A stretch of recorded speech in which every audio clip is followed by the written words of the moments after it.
NCAA, and you are reminded that the student athletes, coaches and officials, cheerleaders, and marching bands have put great effort into preparing for tonight's game. Please show respect for their All right, welcome everyone. Here we are at Tony's Welding and Fabrication Stadium on the campus of Miami Trace High School, where, believe it or not, we are on week 10. Sean Grooms here with Rick Phillips tonight. Hey, we're missing somebody. Who is it? We don't miss him. Player to be named later. Yes. So senior night here. All the seniors from all the fall sports were just announced and walked across the field.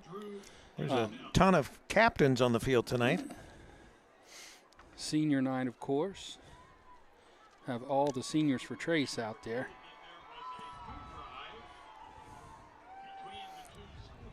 Getting ready for the flip. Cousins meeting Cousins at center field or at the 50-yard line.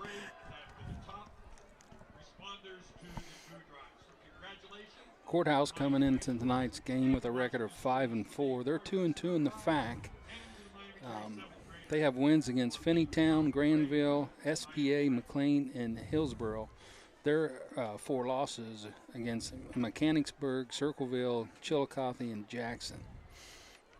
Those 4 teams that they did lose to, Mechanicsburg is currently 7-2, Circleville 6-3, Chile 6-3, and Jackson at 7-2. Yeah, they're all good teams with good one-loss records, and so it's anybody's game tonight when you've got this kind of a cross-town rivalry going on. Absolutely. There's no matter how good or how bad a team has been playing throughout the season, this game, it don't matter. Got to throw it out. Trace is going to receive the ball to start this ball game.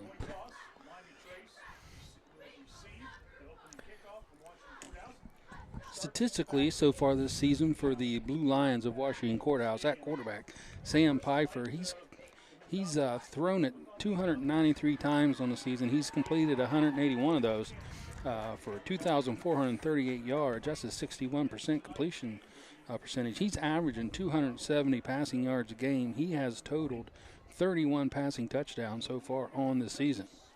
Their rushing attack starts off with Andrew Young. He's carried the ball 92 times for 469 yards. He's got 3 touchdowns. And Aiden Osborne, out of that wide receiver slot position, he's carried it 23 times for 175. He's got 3 touchdowns on the ground. Receiving all those balls that Pfeiffer's putting up this year has been their go-to guy, Aiden Osborne. He's got 65 catches on the year for 1,115 yards. He's averaging 123 per game. He's got 13 touchdowns through the air. Noah Haithcock is next in line with yardage-wise, 584 on 20 catches.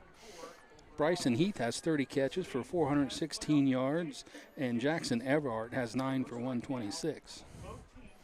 Leading the Blue Lions in tackles is Wesleyan Gibbs. He's got 86, and Matthew Coleflesh at 74. We're getting ready for the national anthem, and then we'll get back with some statistical updates on the Panther players so far through 9 weeks of this season.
America and to show respect for all the men and women who are serving and who have served to protect and defend the freedoms we so enjoy. Please stand for the playing of our national anthem, the Star-Spangled Banner.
Okay, Miami Trace tonight coming in with a record of 8-1, 3-1 the fact, their first loss last week against Jackson. Statistically for the Panthers so far on the season, Baron Phillips at quarterback, he's 15 of 30 for 391 yards. That's in 7 ball games. He sat out a couple due to injury. He's got 7 touchdowns through the air on the season.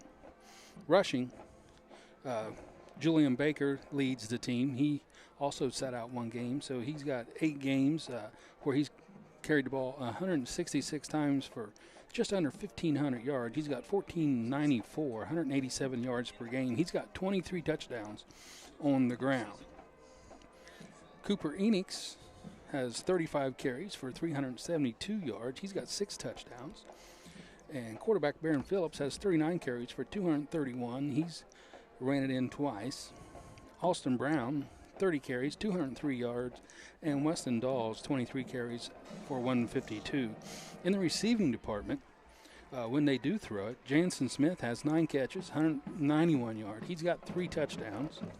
Julian Baker's got 4 receptions on 131 yards, 2 touchdowns through the air. And Cooper Enix, 4 receptions, 123 yards, and 2 touchdowns. I know some of you have probably been to the game and say, I've seen them catch the ball a lot more than that. Well, a lot of those passes that they're receiving are backwards passes on those sideline plays. So a lot of those passes are actually considered run plays since they are behind the line of scrimmage. Leading tackler for the Panthers so far on the season, Weston Dawes at 60.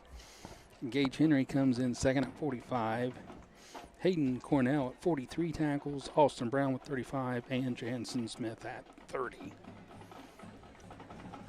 We have just around 6.5 minutes to go till we start the black and blue of 2025 Fayette County rivalry. Week 10 of the high school football season. Both teams look to be in good shape. Trace for sure. They're battling for a bye in the first round. Home field game at least in round 1. Courthouse has got themselves solidly in right now. A win tonight definitely improves their standings. A loss, they still got very good chance unless some crazy stuff happens tonight elsewhere.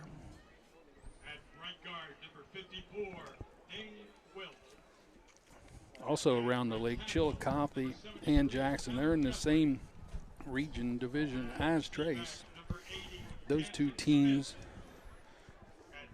going together tonight. Jackson's sitting 5th right behind the Panthers, who sit 4th right now. And Chillicothe's in that 8 hole. So those 3 teams definitely in, regardless of the outcomes tonight. It's just a matter of where they end up seed-wise. Well, you definitely want to be in the top 6. so that you're playing the lower seeds. Although I guess if you're number 6, number 7 isn't much difference as far as seed-wise to play, is it? No, you're pretty even, but you do get that game at home. So, well, that's true. Yeah, you want to be in the top 6. Of course, this year the top 4 teams get a first week bye. Yeah, so. yeah. And then a home game for the second time. So that'll just put us that much further into cold weather. Yeah, absolutely. We'll be ice skating our way here. Hillsboro, they have an outside shot to still squeaking in at the end of their division tonight. They're going up against Greenfield, so if they can pull off a win tonight and get some help around their schedule, they could get in as 11 or a 12 seed. Of course, this year only 12 teams make the playoffs, not the 16 like they came back from. And I prefer that. I'm glad that they've reduced the field, and it's a little bit more of a challenge to get in. Yeah, especially in those bigger divisions, Division I, Division II. There you had teams making the playoffs with one win. Right. Not too impressive. I mean, granted, they're playing really good teams, but you got to win something at some point.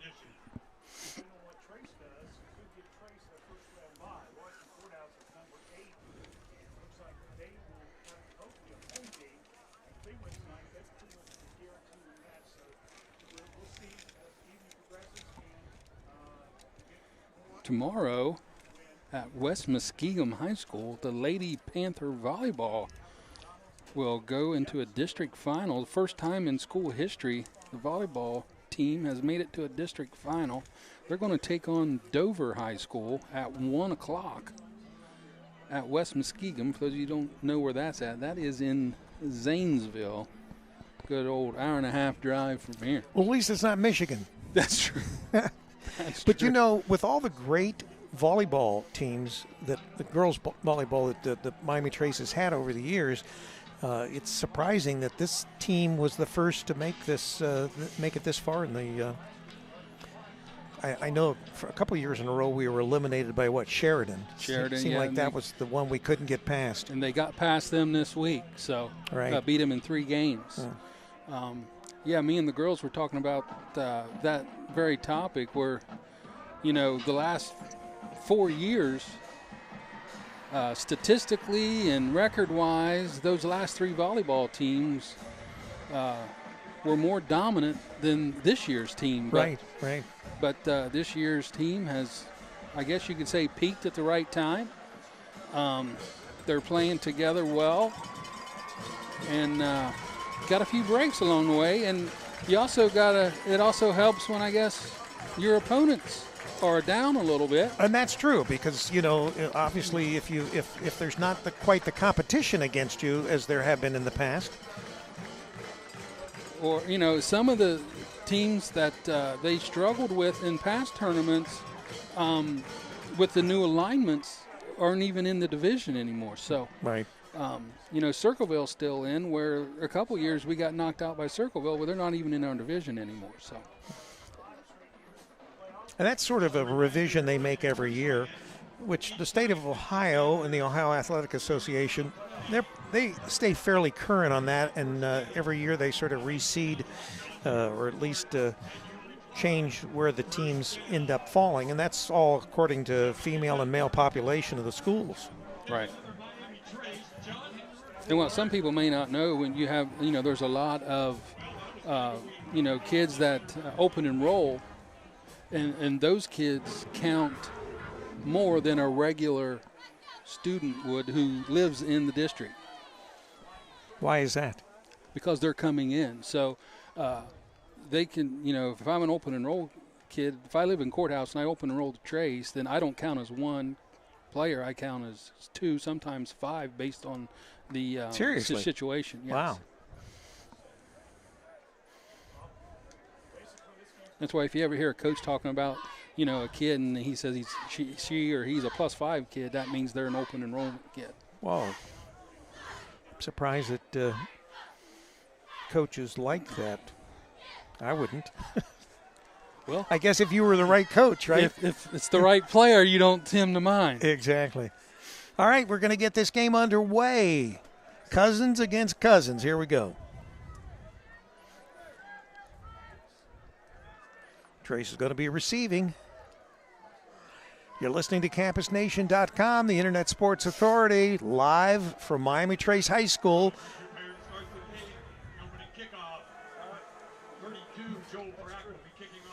Joel Parak will be doing the kick duties here for the Blue Lions to start this game.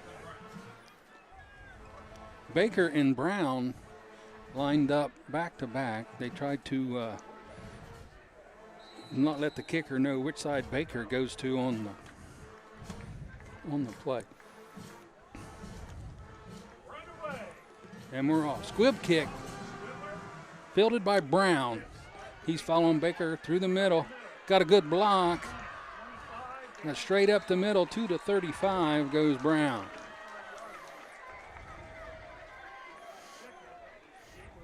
Boy, when that hole opened up, I thought that was going to be bigger than that. I didn't quite see who made the tackle, but he made a nice open field tackle on Brown. So Trace will come out 1st and 10 on the 35.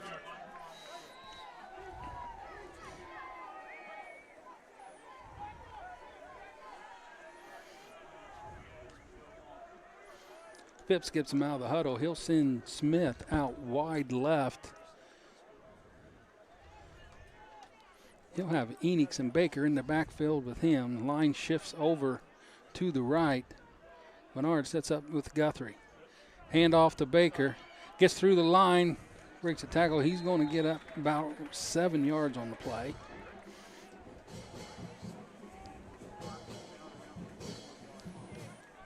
Looks like they give him 6. It'll be 2nd and 4.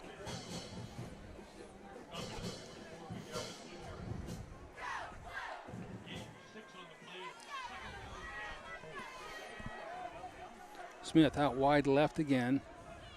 Formation to the left. Enix and Baker in the backfield. In the pistol, shots back. They give it to Baker. He's stiff arms, going to get a flag called. And he's going to lose a yard there, maybe 2. We'll see what the flag is. Probably, I don't think it's got a holding. false start. False start on the Panthers. We'll see if the Blue Lions elect to take the play or the penalty yardage.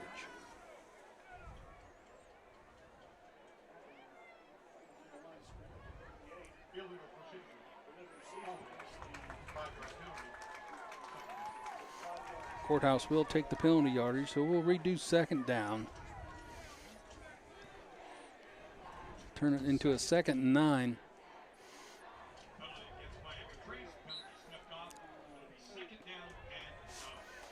Same formation here for the Panthers. Phipps in the pistol.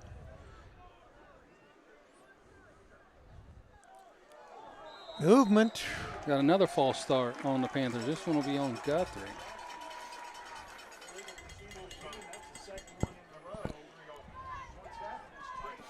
3 plays for the Panthers, 2 false starts.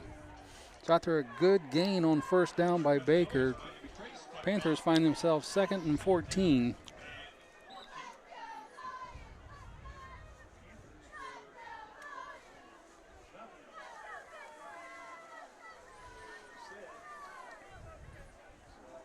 Phipps sends Smith out wide right this time. Formations all to the right. We're going to get it offsides on Courthouse this time. So Trace will get 5 of those yards back. A little bit of nerves here. Well, you know, that's 15 yards and no time has went off the clock. Right. So we're back to 2nd and 9. We want to welcome all our guests out there from Washington Courthouse, as well as our Panther fans. Of course, this year we've been doing both.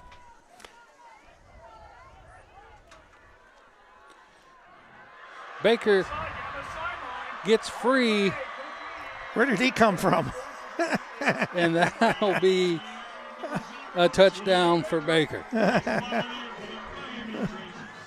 It's just like he broke out of the pack. It's like, where did he come from? And once he gets behind the defense, it's pretty much over. We've seen him all season split defenders in the secondary who have angles on him, and they cannot get to him. So if he gets out in front, pretty much chalk it up. And he was in cruise control from about the 35-yard line in. Trey sets up for the point after. Kick is up and good. Well, we figured this would probably be a passing game against a running game, and the running game has already broke out. Cam Thurman with the extra point, 7-0 Panthers.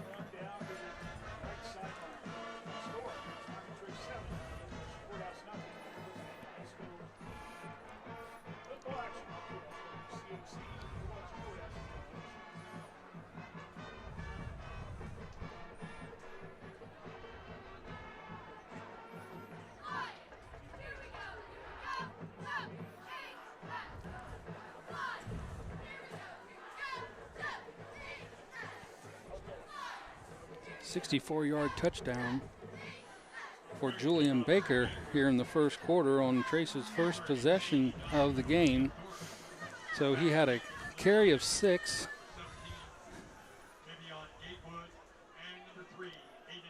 And then a carry of 64, sandwiched between 2 false starts and an offsides penalty on Courthouse. Thurman to kick off.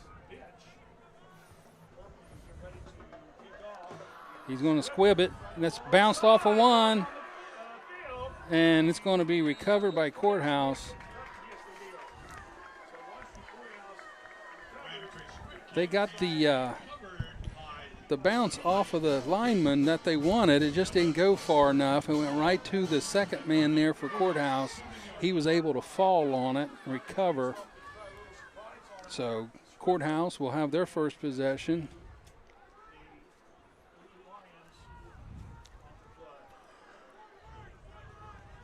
They'll start out on the 47-yard line, 1st and 10. Blue Lions come out. Wide receiver to the right, 4 to the left. Pfeiffer lone by himself in the back. He's going to roll to the right, directing traffic. He floats one out. It's going to be out of bounds. It'll be 2nd and 10. Pass intended to Aiden Osborne. Courthouse had him alone on the right side. The 4 other backs and receivers on the left. Try to get all the defenders on one side and free up Osborne. They still double-teamed him on that side, unable to give him the ball. Pfeiffer just throws it away to the sideline. They set up same formation here on 2nd and 10.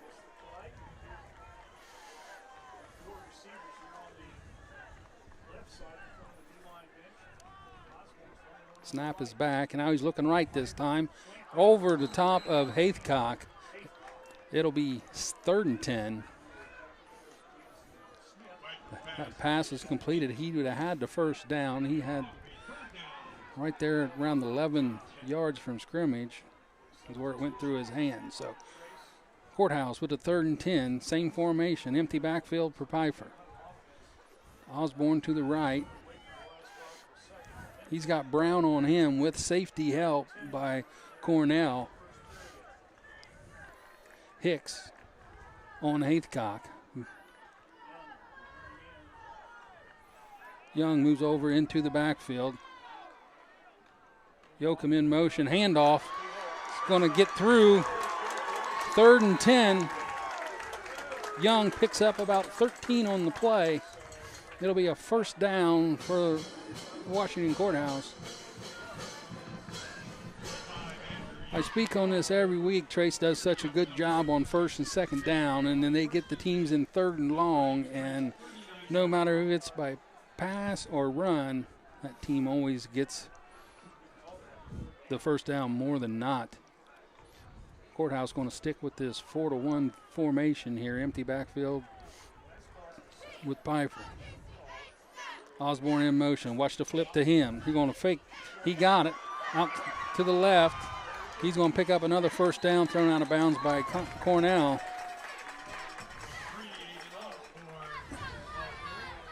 So 2 plays in a row for the Blue Lions. Got some ball movement there. Able to pick up first down.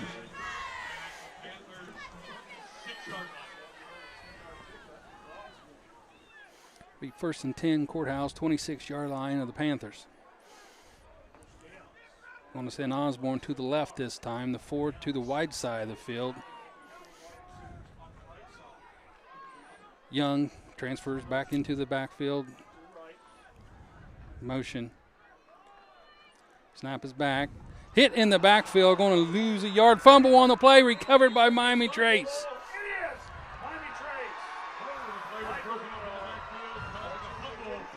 Julian Baker recovers the fumble, calls in the middle of that defensive line, who pretty much took the handoff from Pfeiffer, knocked the ball loose. Julian Baker able to fall on it for the Panthers. It'll be 1st and 10 from the 30 for the Panthers. First turnover of the night goes to the Blue Lions, recovered by the Panthers. Trace will set up. Smith, wide right. Hand off to Baker at the middle. Follows Enix, breaks the tackle, gets in the outside. It's a foot race again. He's at the 30, the 20, the 10, tries to stay up. He gets down to the 5.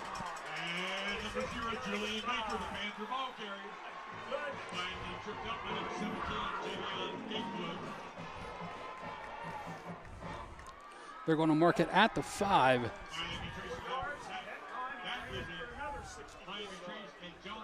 It looks like he may be at the 6, so 2 runs in a row for Baker of total of 64 yards. Not bad. Give him 128 on 3 carries so far tonight. Hey, I want to recall my prediction on his yardage. Are you going to? What'd you say, 2 something? I said 250. I meant 250 in the first quarter. Right.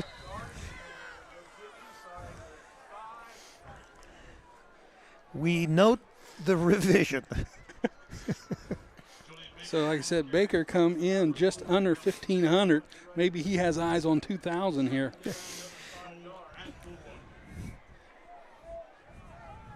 He got 5 on that run.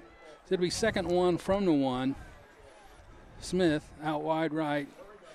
They got Dawes in the backfield this time with him. I'd follow him no matter where he's going. Handoff. Oh, they're going to get another false start. Yep. That'll back them up 5. Rick, you know what that does? What does that do? That gives Baker, he can get 6 more yards here. Yeah, it's an evil plan, right?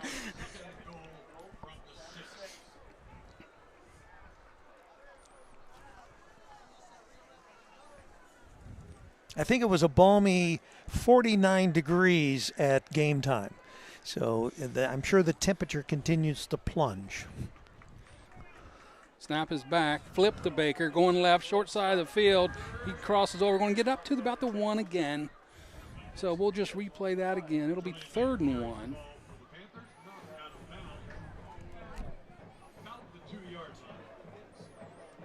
They're going to mark it at the 1.5. So they're calling it 2.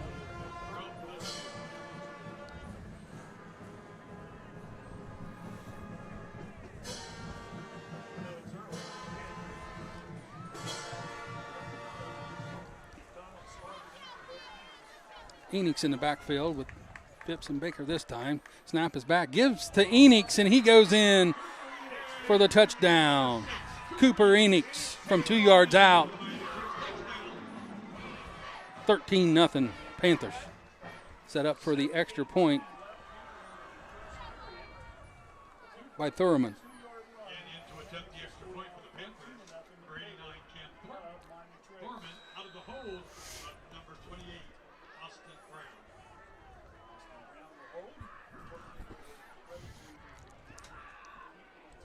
Gage Henry, the long snapper. Austin Brown, the hold. Snap is back. That's good. Kick is up, and that is good. Make it 14.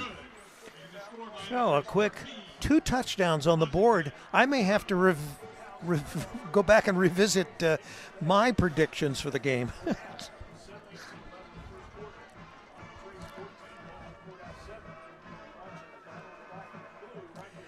Nice crowds here. We've got home and away. We expect that when we have a game like this.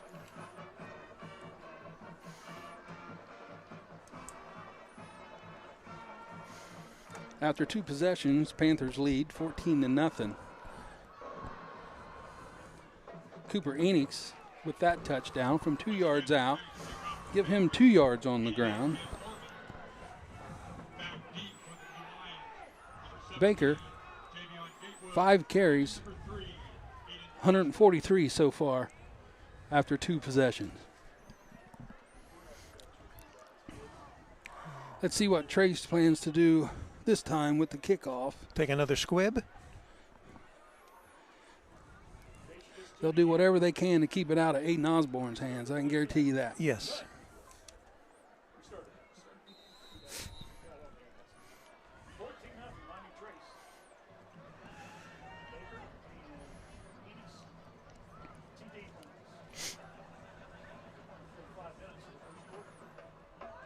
Squibb in the middle this time, pops up.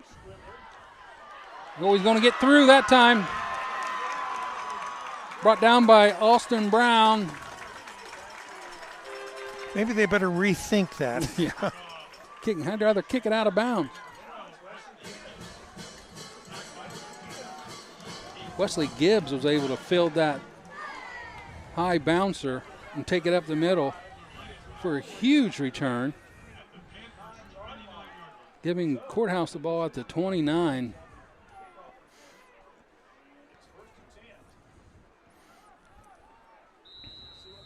So Pfeiffer brings him out.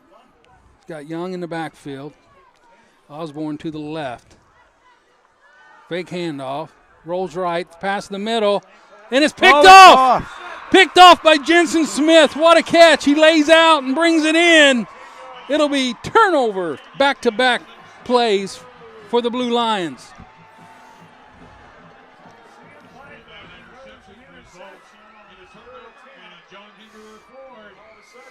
Boy, Rick, it looked like when he let go, he was going to overthrow everybody, and Jensen came out of nowhere, laid out, and was able to two-hand and pull that in. Yep.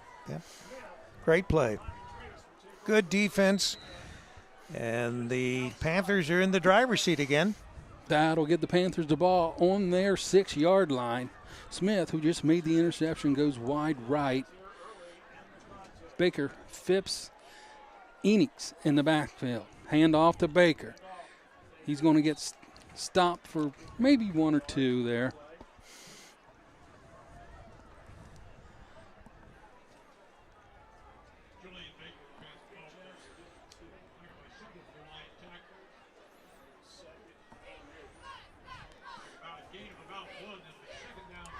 Give him 1 on that play.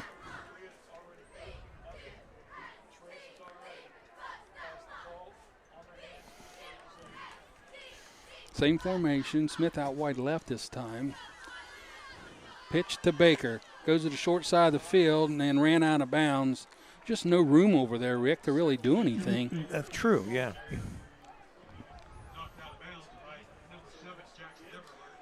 That'll bring up a big 3rd down for this Courthouse defense. And I think that at this point in the game, this is probably a very important 3rd down. Absolutely. Yeah, they definitely need to put a stop, put some brakes on the Panthers, because the Panthers right now, it's been all Panthers. 3rd and 6 here. Look for a fake to Baker. Nope, they're going to throw it, roll out, and pass to Smith, but I think he's short of the 1st down. Let's see where he marks it. They're going to give him the catch.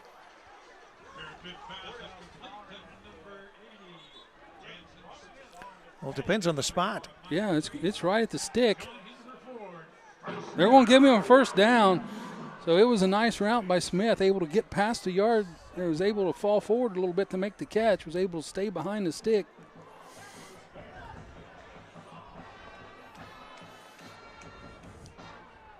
Baron Phipps threw that ball right between the arms of a Courthouse defender. I thought it was going to get pick 6 all over it. 1st down, gives it back to Baker. Goes past that left side one more time.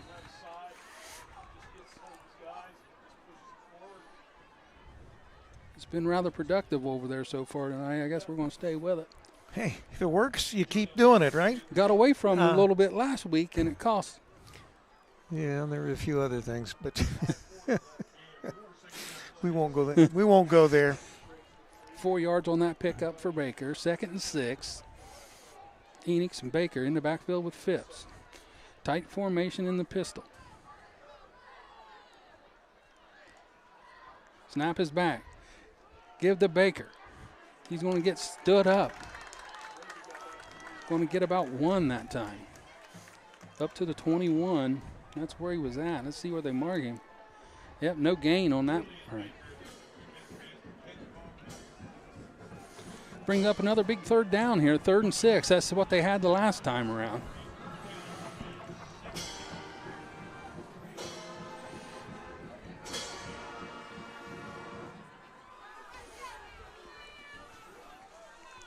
Jacob Reinschild, Hayden Cornell check in.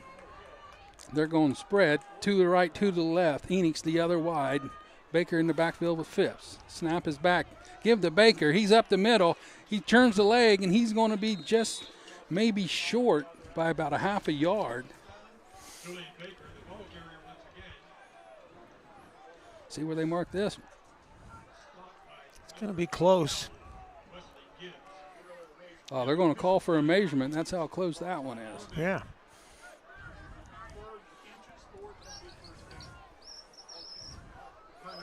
Either way, it would be hard not to go for it, even though you're deep in your own territory.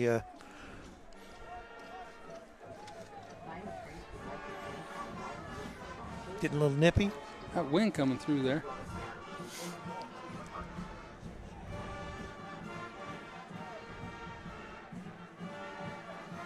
So it looks like by about the nose of the football. We got 4th and about an inch and a half here. So another big play. What will the Panthers do?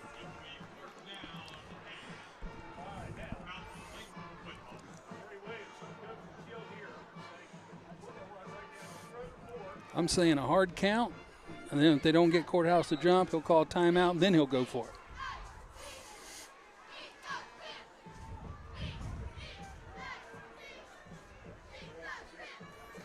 Enix, Baker in the backfield with Phipps. Well, he does a fake, and Phipps rolls around the end. He might go for 100. Gives the Baker. Kind of a no-brainer, right? Yeah. That is a 1st down. I mean, all he had to do was fall forward. Again, Rick, I know it's the offense, and probably 90% of all offense, whether it's high school or college, do it. You need a half an inch, and you snap the ball back 5 yards. Yeah, then you got to get 6. Doesn't make a lot of sense, does it? Then you got to get 6. Either way, give Baker another yard, and it's 1st and 10 at the 29 of Trace. Snap is back. Fake to Dawes. Well, ball's short. Tried to do a pop screen there, middle screen to Cooper Enix. If he gets it over top, that's probably a good play, but that ball was short. Luckily, that ball was not intercepted. That'll set Trace up 2nd and 10.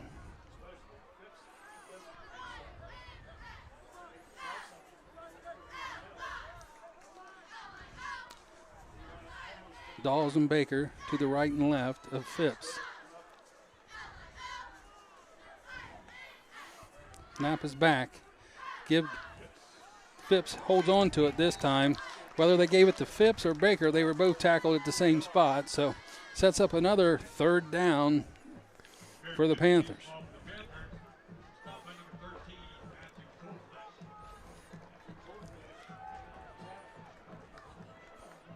Matthew Colquitt on the tackle for the Blue Lions.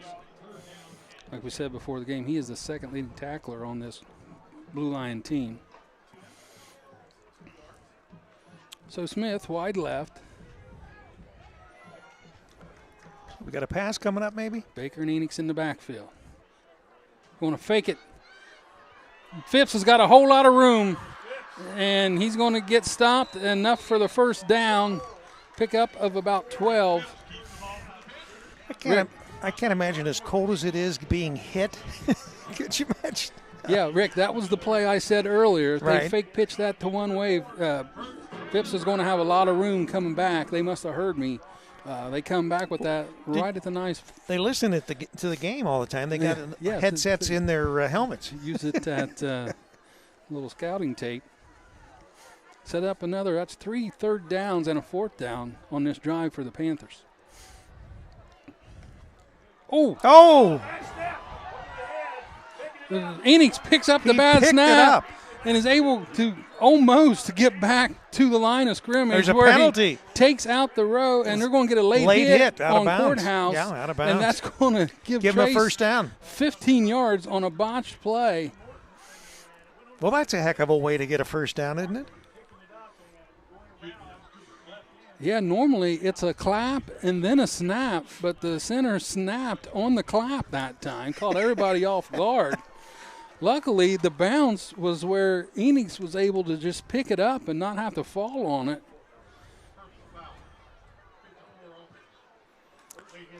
So it is a late hit out of bounds. That'll be a first down after the 15-yard penalty. Well, they're calling it on the offense. What? How could you – a late hit on the offense?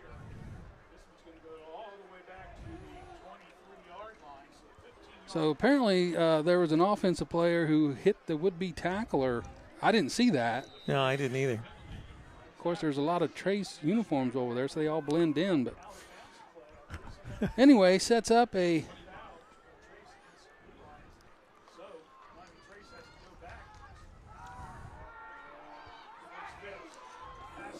Another penalty. see what this one is. This looks more like a regular black and blue football game. We're going to get a holding call on Trace now.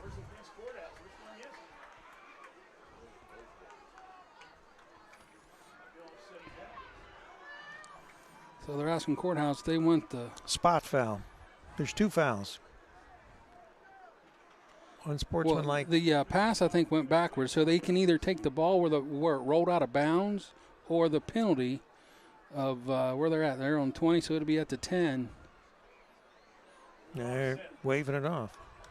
Offense, number 53. That penalty is declined.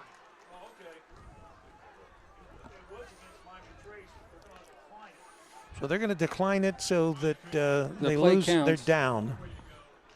So instead of 1st and 39, it'll be 2nd and 29. Yeah, that's. The board has 2nd. The yard marker has 3rd. I think everybody's confused. So now it's 3rd and 29 on the board as well. So we'll go with that. Snap is back. Little reverse to Smith.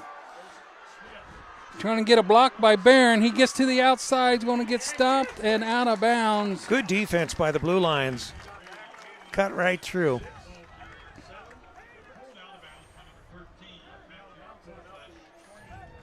Smith with the run. Get some more punt room.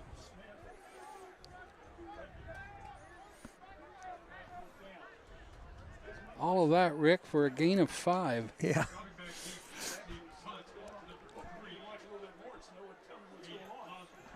So Aiden Osborne will be back deep for the Blue Lions. Baron Phipps will be doing the punting. Snap is back. Good punt. Fielded by, and there's a push in the back, no call. Smith is going to get him onto the ground.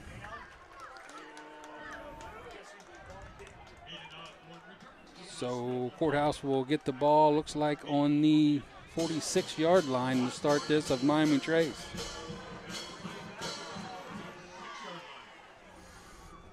Courthouse's offense, you can't say they've had bad places to start their No, they've really started offense. in good positions. Nice crowd on the Courthouse side as well. You'd expect that. Just a little trip down the road. I don't know. How many miles are we away from Courthouse officially? 4 or 5. Yeah, I mean, some of the Trace kids have to drive further than the Courthouse kids. If that, that's true. If that makes sense. Trace is a big school district, too.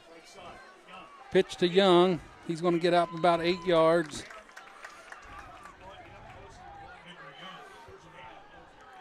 Bring up a second down for the Blue Lions. They're going to go hurry up. They're already to the line. A little up tempo. One to the right, 2 receivers to the left. Young in the backfield with Piper. Over to Young. He's trying to get to the outside, stretched out, and he's going to get the first down. Nice hit by Hicks to get him down. It'll be a first down, though, for the Blue Lions. Minute 32 here left in the first quarter. To the right, to the left this time for Blue Lions. Young in the backfield with Piper. Snap is back. Going to give another reverse to Osborne. He's going to look to throw, and he's brought down behind the line of scrimmage. So they were not fooling the Panthers on that one. Everyone stayed at home. Cooper Enix was the first to get him slowed down and then had some help from his friends. Looks like a loss of what, 5? At least 4. 5 yards. That'll bring up a 2nd and 15. Young in the backfield to the right of Piper in the pistol. To the right, to the left. Heath in motion. Going backwards pass to him.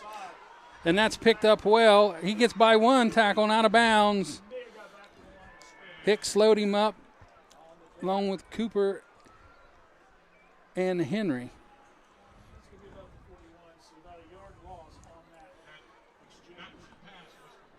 About a loss of a yard.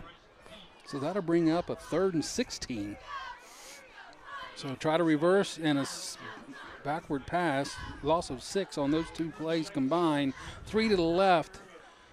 Osborne by himself here. He's going to look to Try Young. to screen. And he's going to be about 10 yards short of the first down. So it'll bring up 4th and about 10. But we're in 4-down territory, I would imagine. Oh, they're going to mark him, give him 1 more yard than that. It's going to be 4th and 9. Oh, they'll go for it then. 4th, yeah.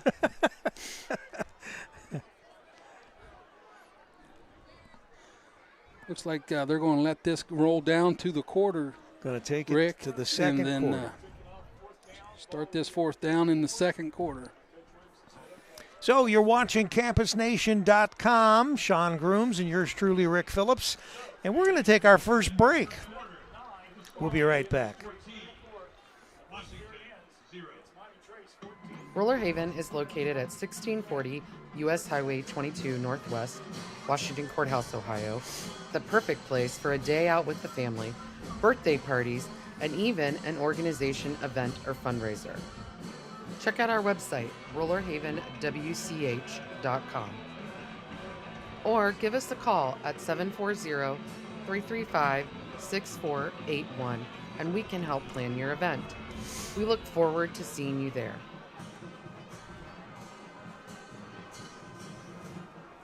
The final resting place Haunted Junkyard is located at 988 Polk Road in Sabina, Ohio. Our hours of operation are 8 to 12 on midnight Friday and Saturday nights through the month of October. Our opening weekend is the last weekend of September. 4th and 9 here for the Blue Lions. Snap is back, passes out, and it's blocked. Looked like it had a block at the line of scrimmage.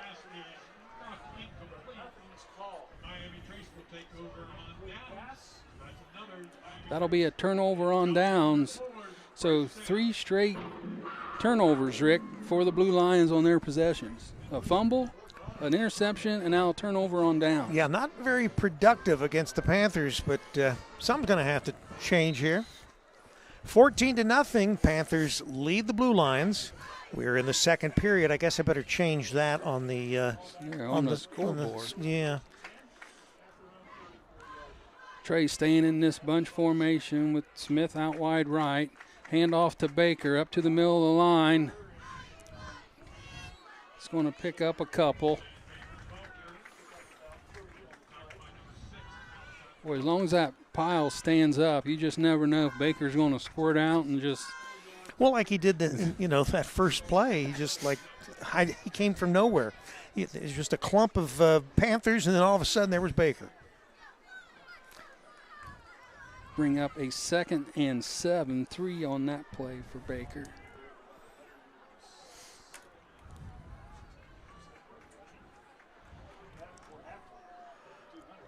Enix and Baker in the backfield with Phipps. Snap is back. Give to Enix that time, and he's going to lose the yardage that Baker got on the first down.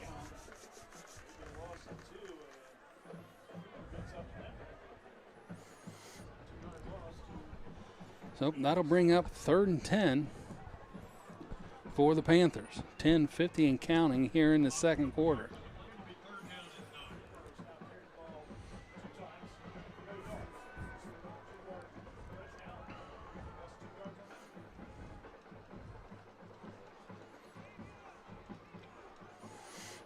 Smith out wide right. Hand off to Baker, up the middle. Pushes the pile forward, and he's going to get close. I'm going to think he's about a half a yard to a yard short of the first down. Looked like that play was going to get stopped for about a 4-yard gain, and the pile just kept moving forward.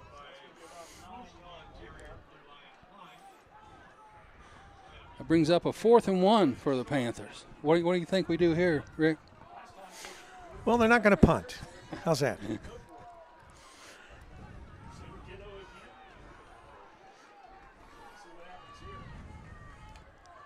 Snap back is fumbled. Picked up by Phipps.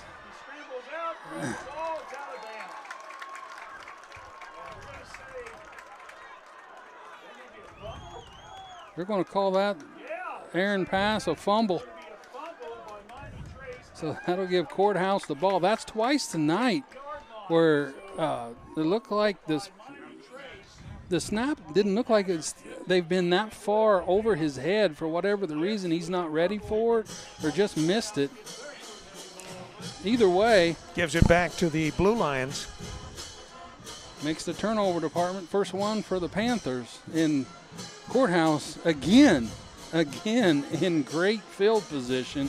1st and 10 from the Miami Trace 27.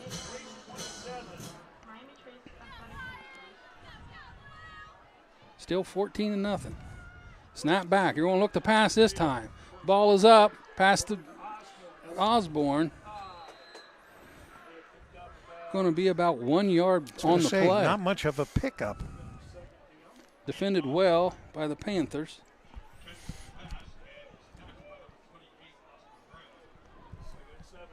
Oh, going to give him 3 on that play, Rick. Somehow they got him out past the 25-yard line.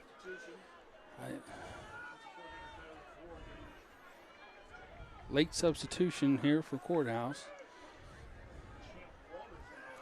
Snap is back. Give to Young, and no gain on that play. Not much.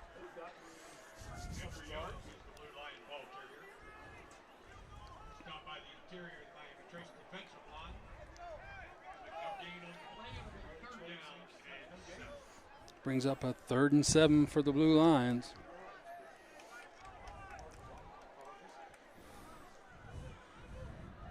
Look for a screen here to Osborne. Snap is back. Cross over to Osborne. Picked up nicely by Hicks. That'll bring up a 4th and short. Hicks come off of his receiver and cut the route off. So that'll bring up 4th and 2.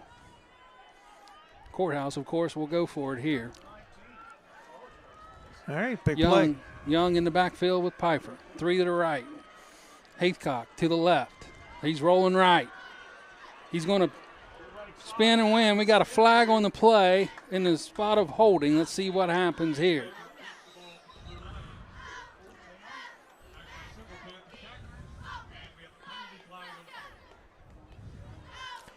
I don't know would they have picked up the first down? Well, they've got it marked. I'm not sure. It's kind of hard from our vantage point to know whether it was going to be a first down or not. I think Coach Williams just asked him if it was a first down or not. If it's not a first down, of course, he'll decline that penalty. We're going to have our second measurement. We've only had 2 measurements this year, counting the one we had earlier.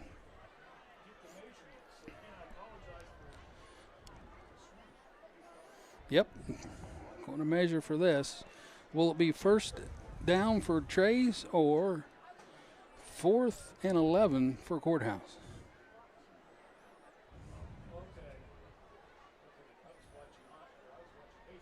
Well, it's close. Oh, they didn't get it. They did not get it. It's short. It's first down, Miami Trace. Another stop by the Panther defense. Miami Trace will take over on down as the ball first and 10 from the 17-yard line.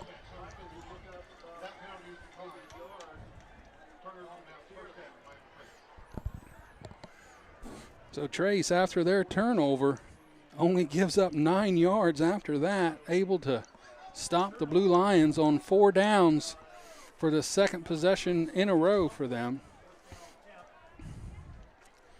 Able to keep this score 14-0. Just under 8 minutes to go here in the second period. Nice drive here by the Panthers. Get this thing up to 21. Phipps, Dawes, Baker in the backfield. Snap is back. Going to get a false start again. Rick, is this week 1 or week 10? I don't know, but you can't go into tournament and, when you get into the playoffs, this is all supposed to not be there anymore. Like you say, this is week 1, week 2 at the most.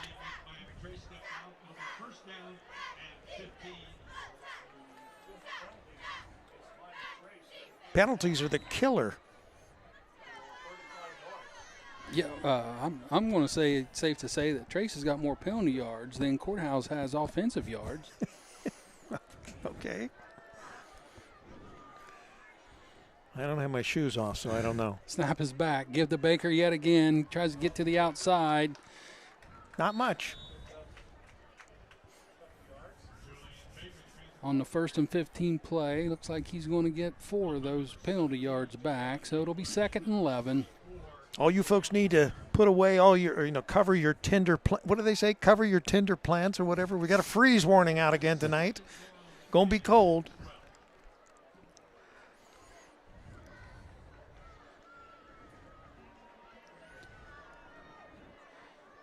Smith goes wide left. Reinscheld and Dawes set up on the left as well. Enix, Baker in the backfield with Phipps. Snap is back. Give to the up back of Enix, and he's able to get out to the 25. It's going to be 3rd and short.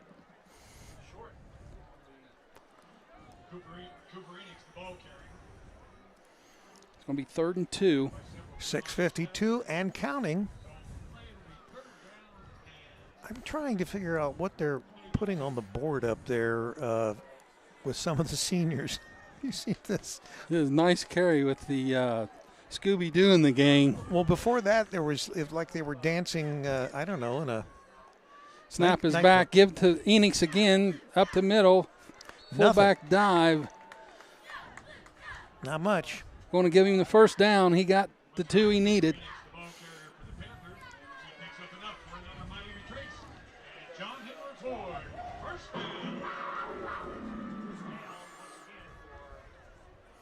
Two hard runs by Enix. Able to get that first down. Set of new downs for the Panthers. 6:14 and counting.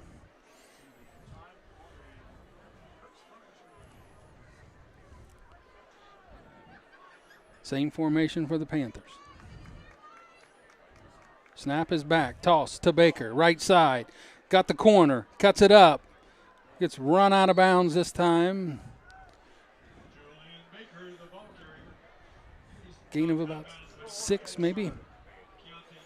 See where they mark it. There's a host of folks on that sideline. I'm going to give him the 34. So 2nd and 4, gain of 6 for Baker.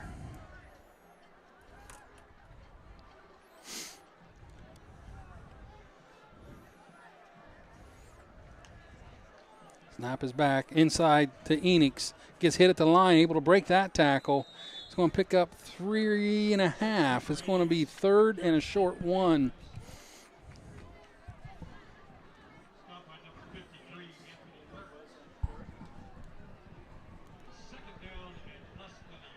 Oh, first down. They're going to give him the first down.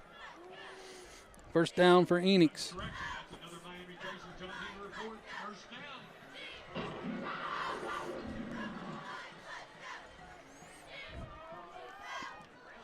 10 yards at a time on this drive, Rick. It's a good average. Snap is back. Pitch to Baker. He's going to throw it. Nobody there. He throws it up to Smith, and he's got it. He's got it.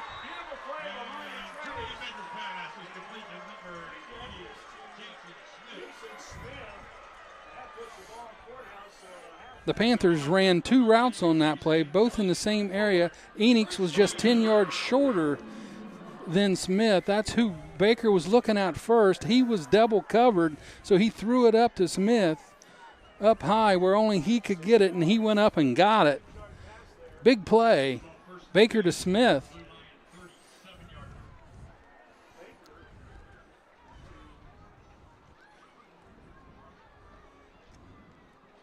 Snap is back. Give to Enix. Hit at the line of scrimmage. Able to break through and power his way out.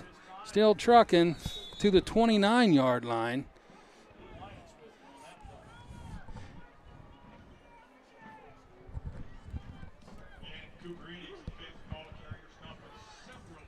Give him 6 on first down. They're being up 2nd and 4. Heavy dose of Cooper Enix on this drive.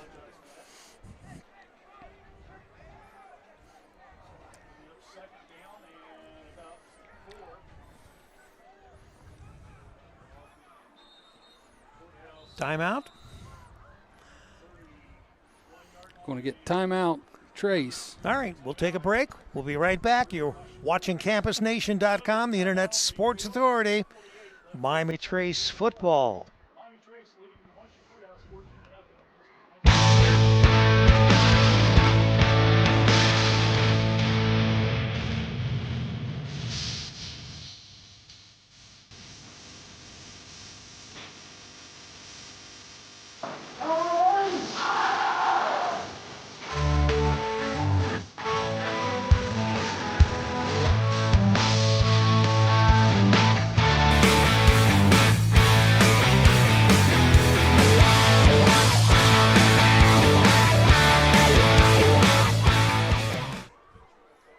We also want to thank Troy Bach and Car Express. If you're in need of a car, stop in and talk to Troy. If the car is not on the lot, he'll find one for you. He's right there across from Washington High School in Washington Courthouse, Ohio.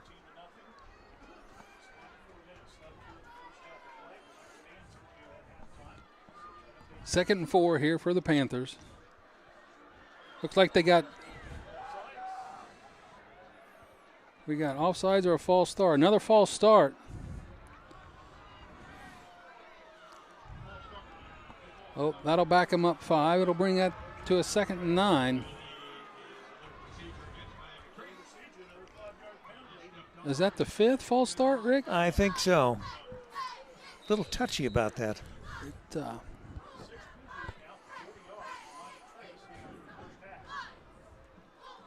I mean, they're not doing anything tricky. It's the same stuff every week. One clap, one hold, one snap.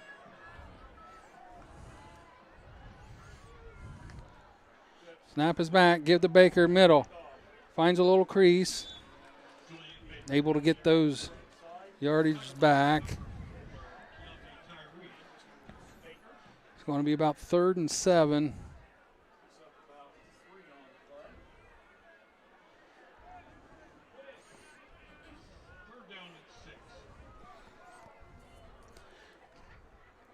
Going to be 3rd and 6. Dawes in the backfield with Baker and Phipps this time. Cooper set up in the slot. Snap is back. Phipps holds it. There's a penalty. Lately. Got another false start on the Panthers. Maybe the Zebras are just practicing. They got this call down. Mm-hmm. I didn't see anybody move that time. Must have been on the outside somewhere. So 3rd and 6 now becomes 3rd and 11. That play there was going to be another backward pass to Enix. So Reinscheld and Smith come back in. Reinscheld and Dawes leave.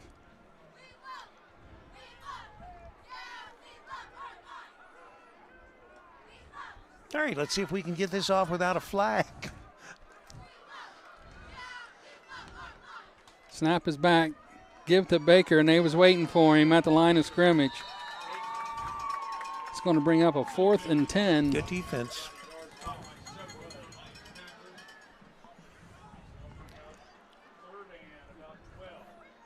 .250 remaining in the first half of play.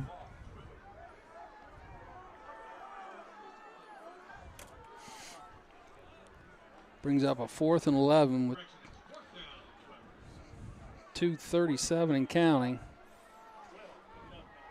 Trace in punt formation. Snap is back. Phipps will punt it. Hits around the 10, takes a nice bounce, and it's going to roll inside the 5 where it's downed. That was great placement, 4-yard line. Gage Henry downs it inside the 5. That ball checked up nicely for Barron. So the Blue Lions will have a little over 2 minutes to see what they can do. Try to get close or closer. Rick, this, as a Browns fan, and you know, do you really want to admit that? Yeah, and you know the teams they play get short yardage, and they hold them and they hold them, and they back them up inside the 5, and this will be a 3-play touchdown. That's the way it happens on Sundays. Your Brownie aggression is coming out. Motion man in the backfield. Stop and comes back to Brown. Hand off. He's stopped there at the line. He's going to lose a couple yards, it looks like. Andrew Young, let's see where they give him forward progress.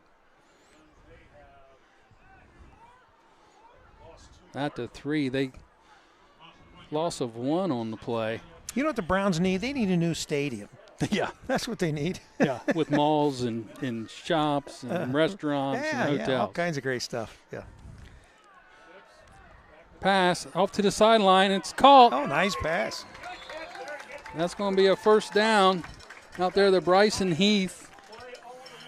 There's your first down for the Blue Lions. The ball hung up there a long time. Blue Lions with 2 receivers to the left, 1 to the right. Young in the backfield, shuffled to him. He tries to get to the outside.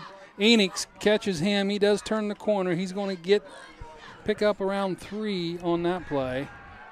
It's going to be a fumble at the end of it, recovered by Trace. Still have a minute 23 to do something.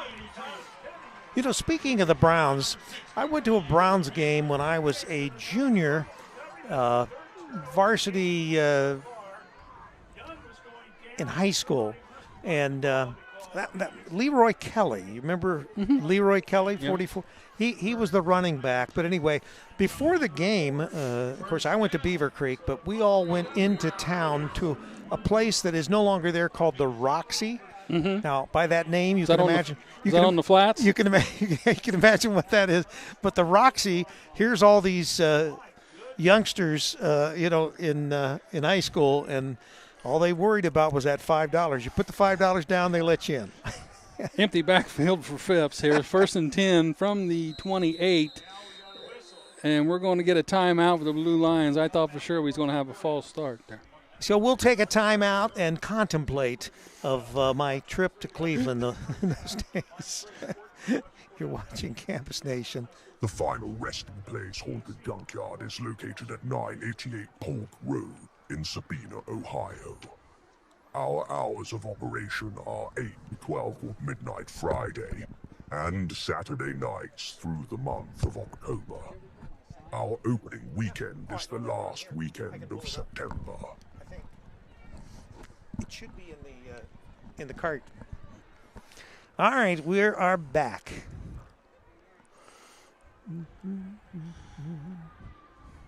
Back in the New York groove.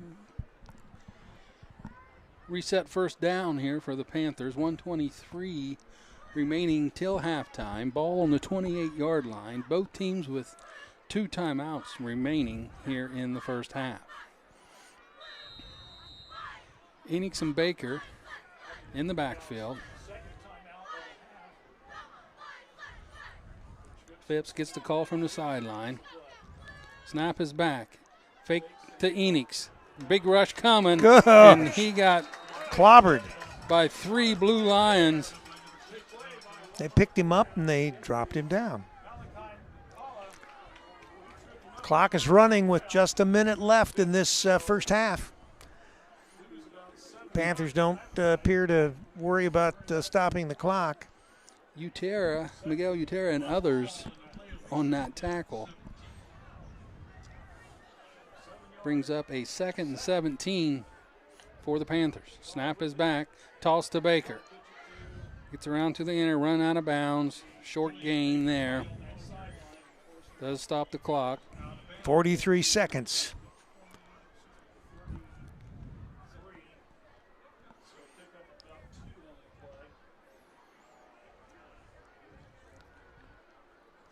Brings up a 3rd and 15, gain of 2 for Baker. Smith, wide right. Dawes over in the slot with him. Cooper and Reinscheld to the left. Pulled out by passes up into a group, and that'll go incomplete. That'll bring 4th down. Surprised there wouldn't have been a interception there. It overthrew 2 Panthers and 2 Blue Lions on that play. Who do you think he was throwing to? That's a good question. Looked like his arm may have got hit. I don't know. 38 seconds remaining. So it's 4th down. 4th down. What do we do? Time for a run. Got a screen pass to Baker. Almost over his head yet again. There's the pass to Baker. He's open. Thank you. He just walks in. He just walks right in. You couldn't have drawn it up any better. There's your swing pass to Baker. 20-0. Phipps able to jump up and corral that one one-handed and floated it out there. Those are the hardest ones to throw, where your wide receivers got 10 yards on everybody. That's true. Is it hardest for the receiver or hardest for the quarterback? All right. So again, Henry to snap, Brown to hold, Thurman back to kick, freshman kicker. Snap is back, hold is good, kick, line drive, and good. It was low, but it was still good.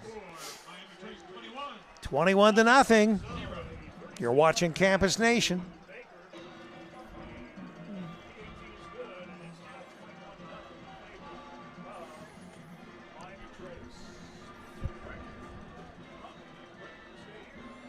I heard you were running for school board, aren't you, Sean? I am. Yeah. Do you have a specific platform, or? You know, it's all about the kids, Rick, really. You know, what's best for them. You know, it doesn't matter what my platform is or what anybody's platform is. The thing is, the way this community in Fayette County is expanding is to make sure that the plan is set forth and able to plan ahead with all this growth that's coming to the area. Oh, and it is. And there's a lot of growth over in our neck of the woods in Jeffersonville, and which is the Miami Trace School District. So there's going to be even more homes built. I think they've got 2 400 home subdivisions planned for just there in Jefferson Township in Jeffersonville. Yeah, so with that, comes more people, more kids, and then you got to look at your capacities and your spaces and what you got going on. Trace able to spread this out, and he's running out of room. He's going to get up the sideline, tried to get as much as he could, and he steps out around the 28-yard line. Well, who knows? Maybe like the Lakota School District, it'll be Miami Trace East and Miami Trace West, yeah. or North or South or whatever. where all that would go. Maybe in Jeffersonville, huh? I was going to say you could expect. Well, this is the most spread out school district in the state. Absolutely. The largest school district by square miles in the state. So I mean, just look at all the counties that you have kids living in. That not just Fayette County. You have kids that live in Madison and Greene and Pickaway, and it's just it's just so vast. When you have a county with basically only 2 public schools in it. Snap is back. Pfeiffer runs out. They're trying to get to the sideline to stop the clock, and he does with 13 seconds.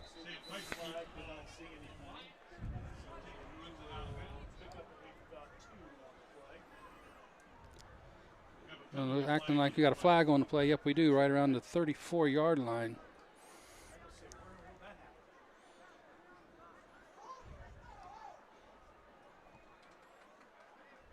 is it a legal procedure? Block in the back, maybe.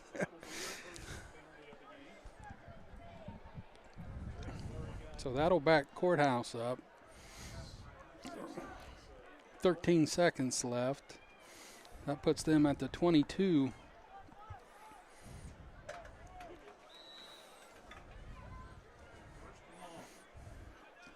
Trace more or less playing the clock here, trying to not get somebody in front of him. They're going to try and throw it deep, and he's got a man out here. And it's off the helmet of Hicks and almost caught by Heath. Do you get a pass defense if you take one off the helmet? I don't know how that works. I mean, the fact that thing went off his helmet and went straight up in the air is just amazing. Heath almost able to corral that helmet deflection in.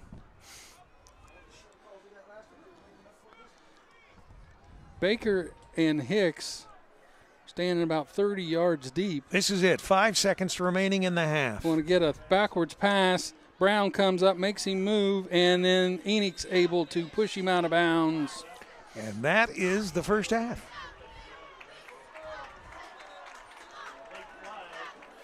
Going to get an untimed flag here, so that'll probably carry over into the second half. Well, if it's the defense, it can't. Is high school the same way? It cannot end on a. Of course, that maybe is just the end of the game. It was a dead ball penalty, so. So it'd be assessed in the kickoff. You would think, but with some of the calls we've had this year, and who's kicking off in the second half? Isn't it? It's Trace. Yeah. Okay. So they just assess it against Trace. Well, they're talking about it right now.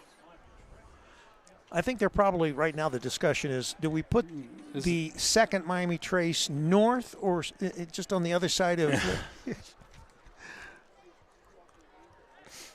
I think the campus here is big enough, probably to add additional buildings and things like that. But I don't think that would be the best way to go. If you're getting the expansion that we're talking about, especially out towards Jeffersonville. It would make more sense to have another school out that direction, maybe an identical campus just like this well, one. You'd like to think that the high school can carry the growth due to the fact that you have, once they get to the high school, there's kids that's going to go to Oaks and there's kids that's going to do different things. And the CCP classes, a lot of kids take classes online now. So the numbers – go down a little bit once they get to the high school. So it's the pressure's in the elementary. In the elementary side where. So you just build maybe a couple. You try to look at that, or see what your numbers are going to be. Yeah. Or you could have them come over to your house and take classes there. Yeah. Yeah. First class, clean the yard.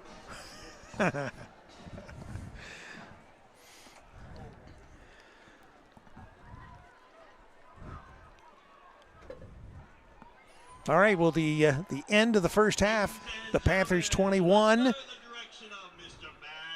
and the Blue Lions nothing. Not the way the Blue Lions wanted to come to Miami Trace and end up in the first half, but they're hoping to change something in the second half, make something a little different. Yep, and we'll come back. I'll look for some scores, see what's happening around the area, and we'll report on those. All right, we'll take a break. We'll be back.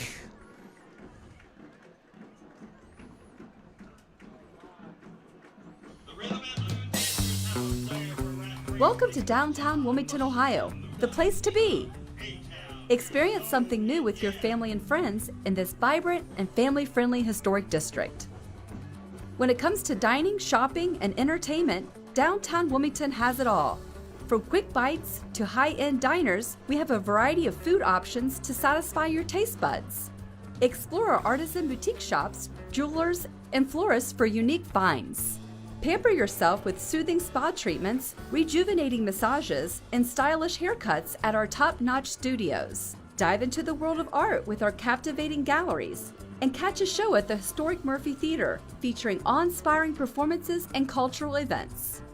Immerse yourself in history by visiting our iconic landmarks, such as the Murphy Theater, historic General Denver Hotel, our Cultural History Center, and beautifully preserved historic architecture.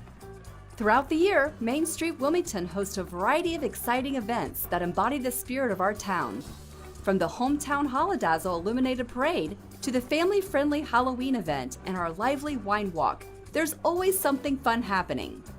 Additionally, the Convention and Visitors Bureau presents a summer concert series featuring the annual Rock the Block, and we also have our weekly farmers market. We boast a designated outdoor refreshment area where you can purchase alcoholic beverages and carry them as you explore the town. So what are you waiting for? Plan your next weekend getaway in downtown Wilmington. Head over to mainstreetwilmington.com for all the latest updates on events, dining, shopping, and entertainment. Downtown Wilmington, Ohio is the place to be. We extend our gratitude to Ralph's American Grill, World Equestrian Center, and R&L Carriers for their sponsorship that supported the creation of this video.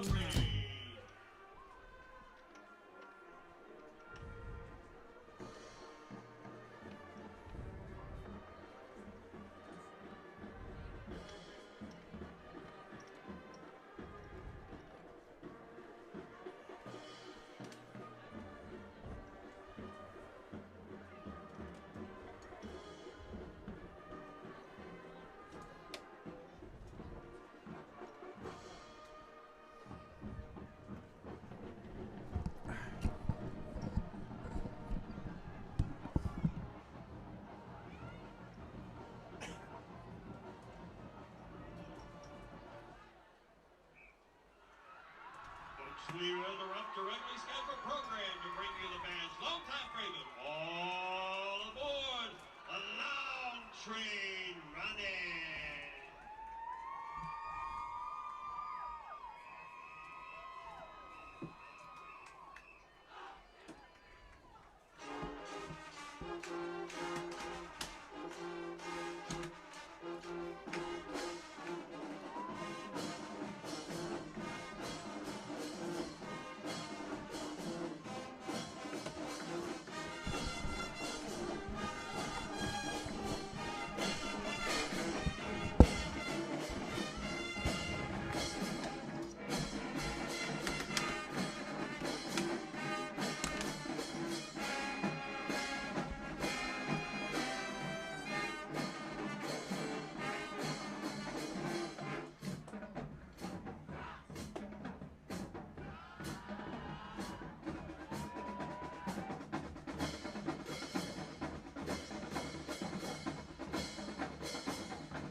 Fire Marching Band is directed by Matt Staley and assisted by Ben Streitberger and dance team advisor Kiara Hanks and helped by Micah Ingram and Carter Stanley. We'd like to say thank you to all of our supportive fans and wish the Panther Band program best of luck this season. Go Blue!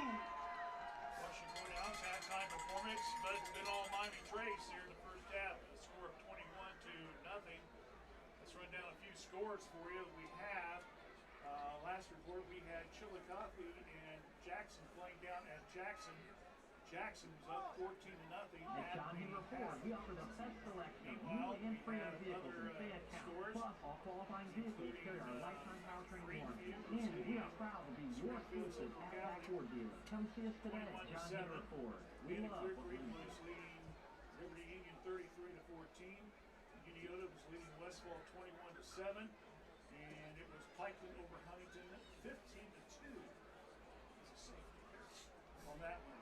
London was winning big 22-0 over Kent Ridge at the half. Let me see. Hamilton Township was beating Logan Elm 24-7. Circleville was leading Bloom Carroll 13-7.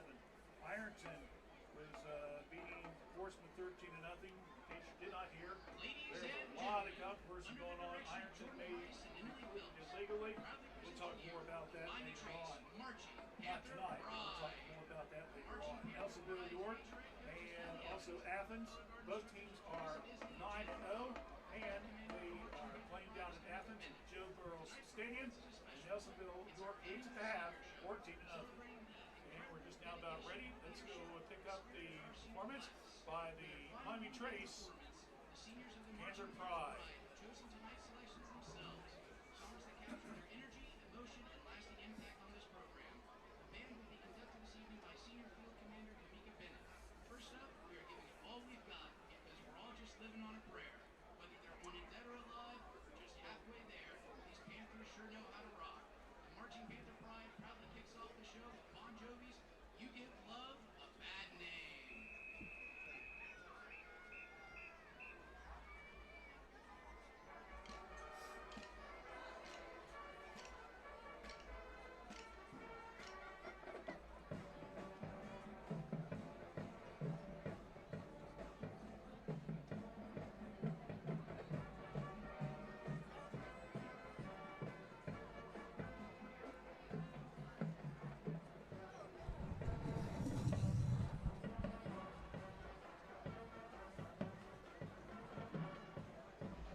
Second piece, we turn to the music of Coldplay.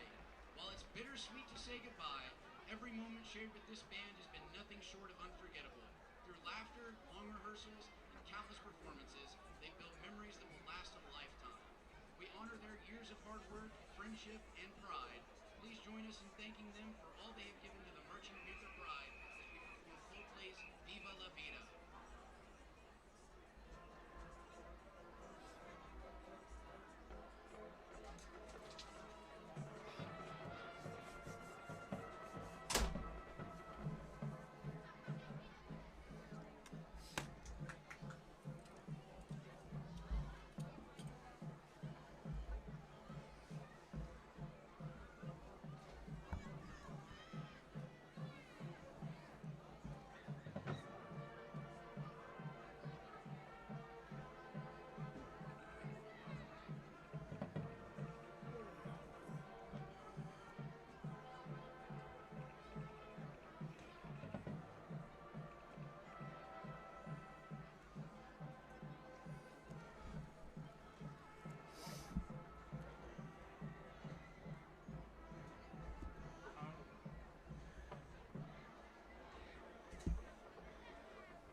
75 drumline. In transition, the Panther Pride presents Stride. Well, we could just burn some furniture, but even the furniture's not wood. All we got is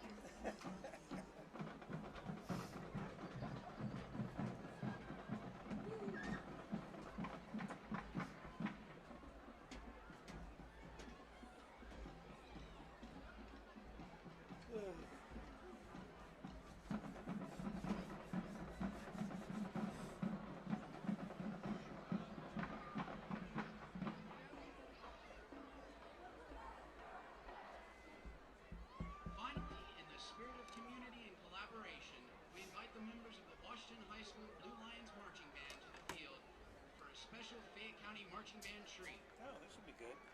Now it's time to stand up and cheer for your team as together our bands play Ohio University's original dance chart, Ain't Been Good.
Ladies and gentlemen, give it up one last time. Fine bands at Washington Courthouse, Miami Trace, Rand, And the Marching Panther Pride.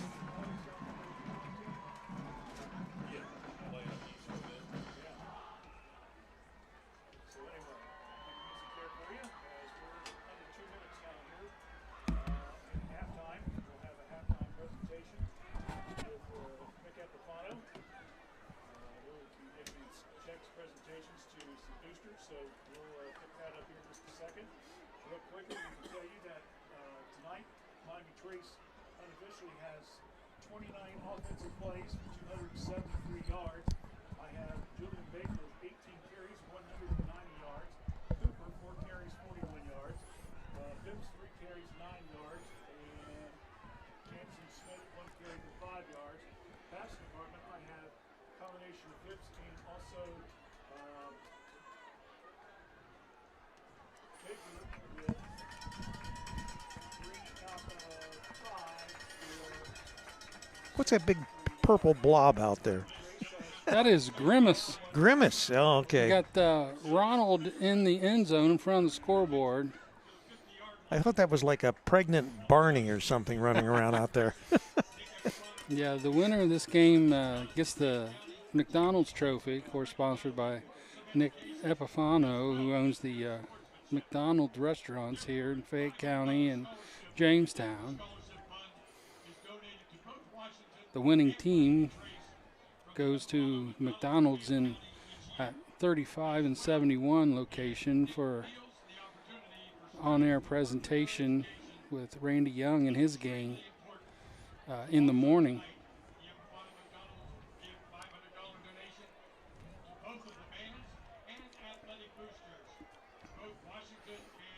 Of course, Mr. Epifano, he sponsors this game, sponsors the holiday tournament during basketball season. Yeah, Christmas time.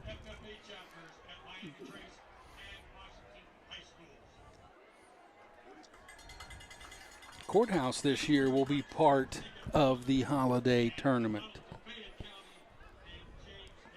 Last year they only had 3 teams as Madison Plains dropped out. Courthouse this year will be picking up the slack, huh? Stepping in for them.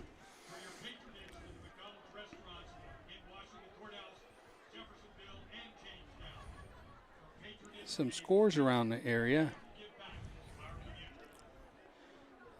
The Battle of Lakotas, as you was talking about earlier. Right, East and West. Yeah, 14-7 East.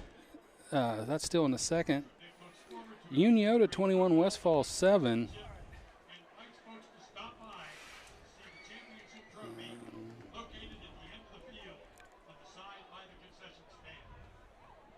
No score reported in the Massey game. Trying to find some scores that have some significance to us here in this area? Yes, in the playoff function of things. Licking Valley's up 21-7 in their game.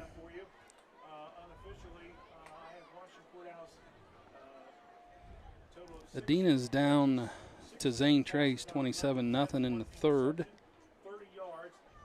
We have a total of 2, 4, 5 rushing attempts. Little Miami, for those down that way, are beating West Claremont tonight 28-0. That's at the half. I don't know about now, but that used to be where Massey would go and get some of its players. Oh, they don't recruit. They don't do that. Oh, okay. I take that back. Sheridan and New Lexington 10-7 at halftime. Sheridan with the 10.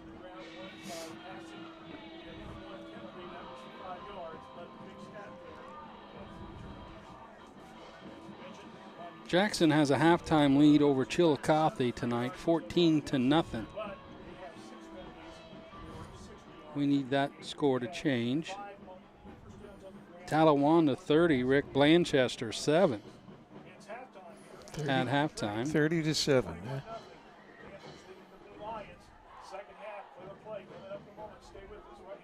London up 22-0 at half over Kenton Ridge. Of course, London is sitting second in Trace and Chillicothe and Jackson's region. Madison Plains tonight is losing to Greenon 28-12. Not yet halftime.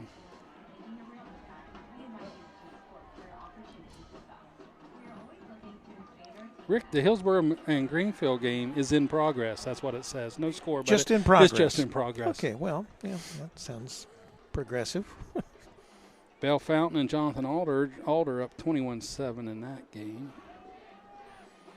Some point ramifications with the winner of that.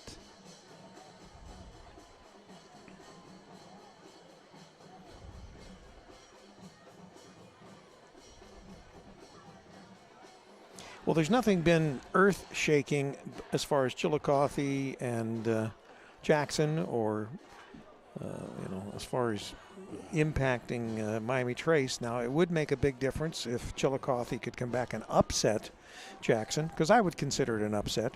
Right. Because then there would be, a 3-way tie for the FAC? There'd be a 3-way tie for the league, plus that would mean extra bonus points as far as computer points go for Trace, with the extra kick that Chillicothe would get from beating Jackson. And it's still, they're within range. They're only down by 2 scores. So we'll root for Chillicothe. 46 degrees as we head into the second half of play between the Panthers and Blue Lions.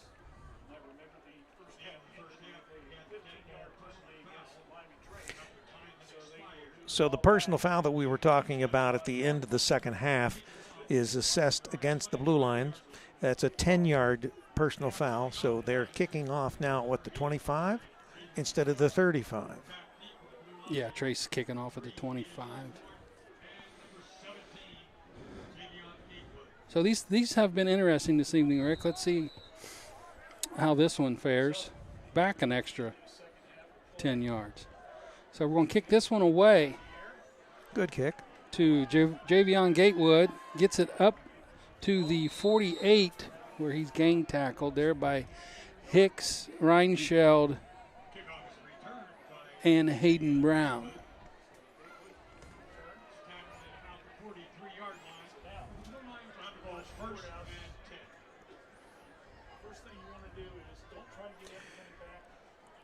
So a 1st and 10 from the 43-yard line of the Blue Lions. See what they can do. Empty backfield for Pfeiffer. Got 4 receivers to the left, 1 to the right. Snap is back. He rolls left, fires, and it slips out of his hand. As he went to pull back, he was lucky to get that one going forward.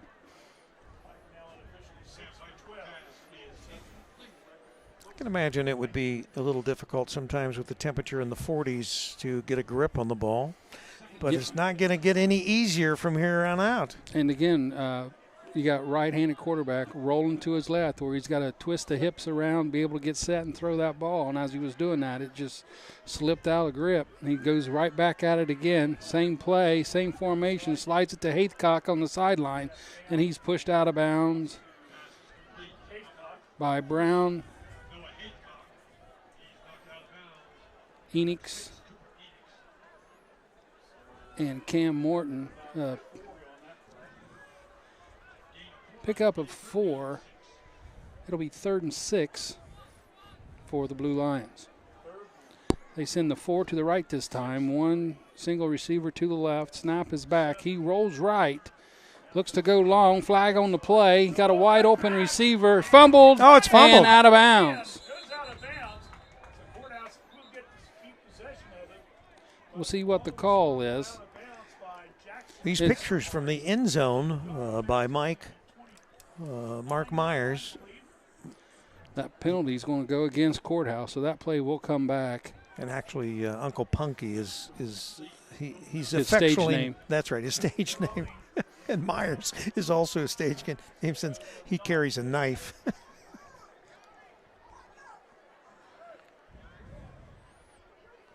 So a nice game by the Blue Lions, but that will be brought back on the holding penalty.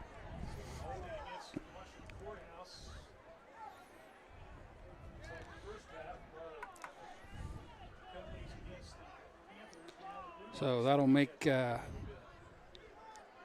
redo 3rd down. It'll be a 3rd and 16 this time. Let's see if the Panther defense can stop one of these 3rd and longs, which has been the Achilles heel in this defense, who plays solid defense all season long until we get a down and distance such as this. Is this your premonition?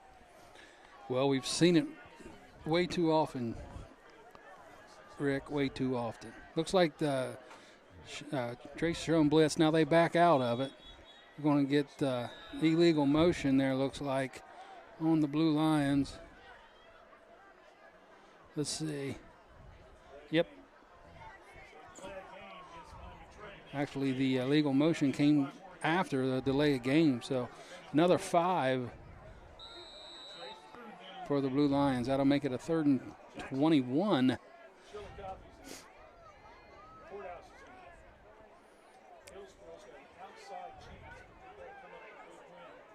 Young in the backfield with Pfeiffer. Snap is back. He's going to fake the handoff, and he's going to get sacked and down. Hit first by Stevens, Tyler Stevens, and then cleaned up by Black. Jackson Black cleaned up. Stevens was the first one in there, spun him around right into the hands of Jackson Black. Gets it for another loss there, so it makes it a 4th and 24. And I want to say the Blue Lions are going to have to punt for the first time tonight, Rick. This is their first punt, isn't it?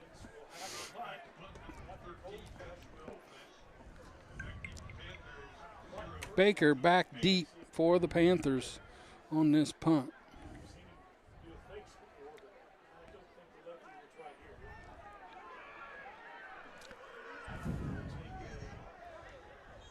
After last week's debacle, we heard plain as day people yelling, "Get away from it," which is what they did.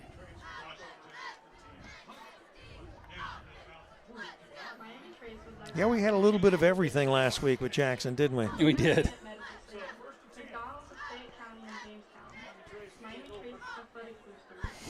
That'll set up a 1st and 10 for the Panthers for their first set of series here in the second half. Baker just a few yards away from over the 200-yard mark for this evening.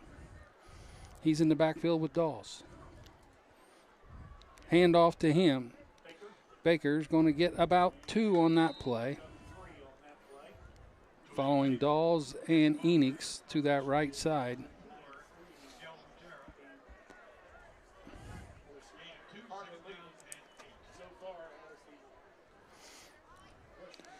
Baker picks up 2. That'll be bring up a 2nd and 8. Smith goes wide right. Reinschild and Dawes also to the right. Heavy formation to that side. Snap is back. Inside. Fake. It's now pitched to Baker. Going to get a 1st down. So they fake the fullback dive to Enix. Phipps pulls it out, and as he's going to get tackled, he flips to Baker. Baker's able to get the corner and the 1st down. Give him another 10 yards. I guess it's time for me to change the it's actually the 3rd quarter. So that'll put Baker over the 200-yard mark on tonight's game. Same lineup, same setup, pistol formation. Inside the Cooper Enix this time. He picks his way through for an 8-yard gain up to the 40 for Cooper Enix.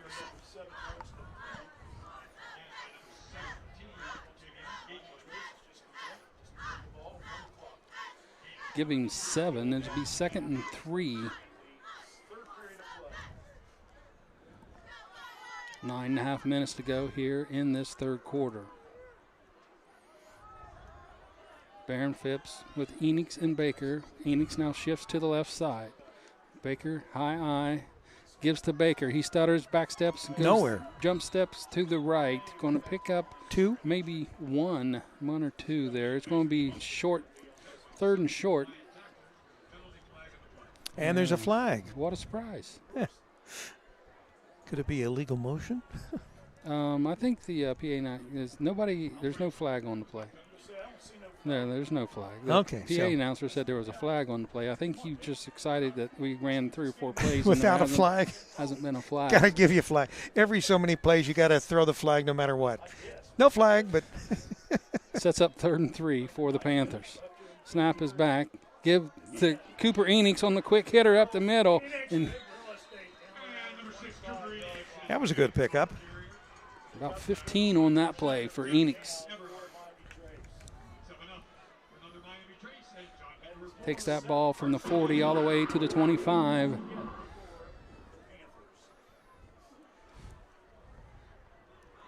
Brings up another 1st down for the Panthers. Trace opting to take as much clock here on these plays as much as possible. Try to shorten this game up.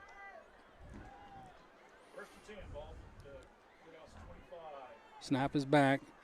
Inside to Cooper Enix this time. Is going to get stopped at the line of scrimmage. He might lose a yard on that play.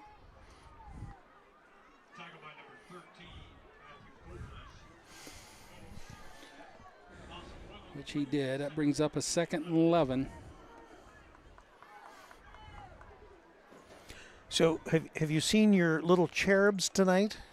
Are they in the audience somewhere? They are over there. I have not seen them. They had today was the first day of basketball starting. 6 a.m.? They had a 6 a.m. practice today. Swing pass to Baker. Off to the outside. He's going to step through one tackle and almost gets to the first down marker. He's going to be short by about a yard or two. That'll bring up third down. I couldn't tell, Rick. Was that a backwards pass or was he actually going forward that time? I think he was, yeah, I think he was going forward.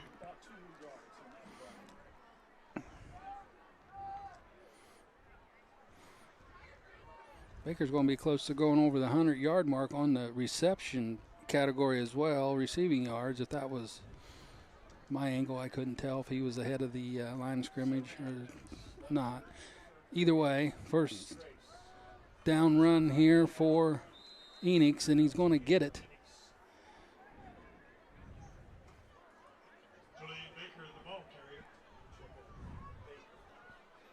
And he's just short, looks like.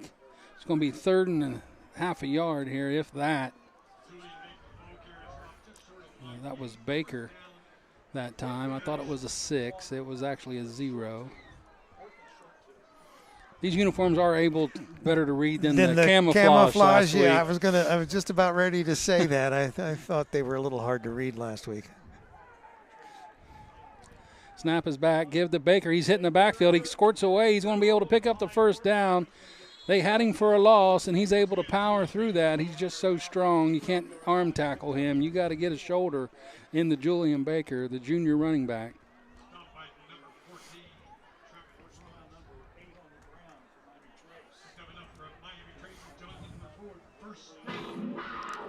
He'll take the ball out to the 12. It'll be another first down.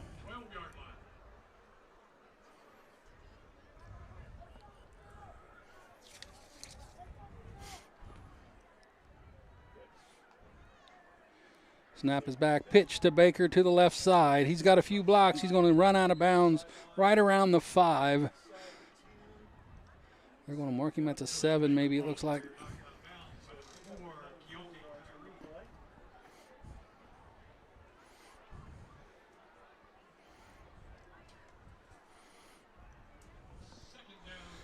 So it'll be 2nd and 5. Trace able to still get a first down here inside the 5-yard line. Sets up the ball at the 7, 2nd and 5. So first down availability at the 2.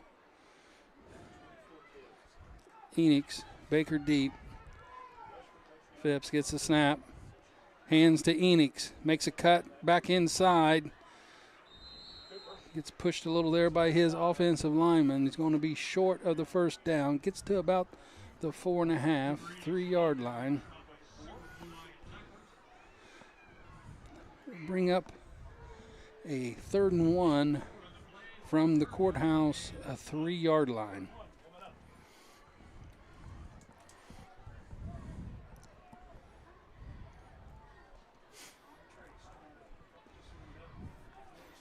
Dawes sets up at the right tight end spot.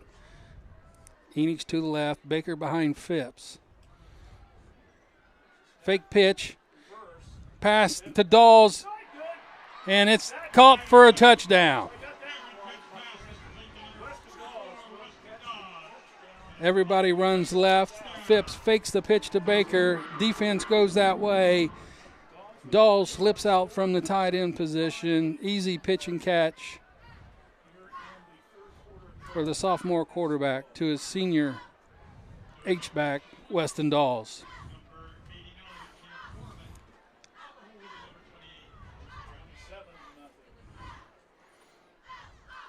Thurman back to kick. Brown the hold. Gage Henry, this long snapper.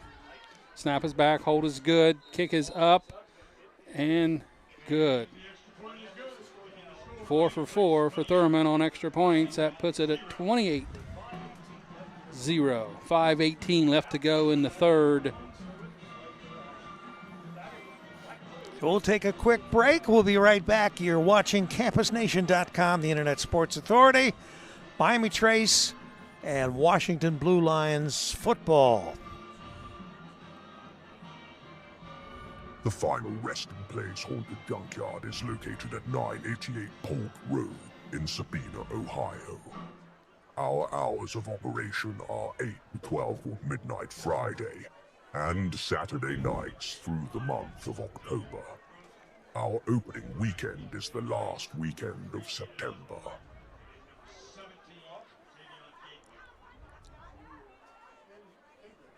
We're back.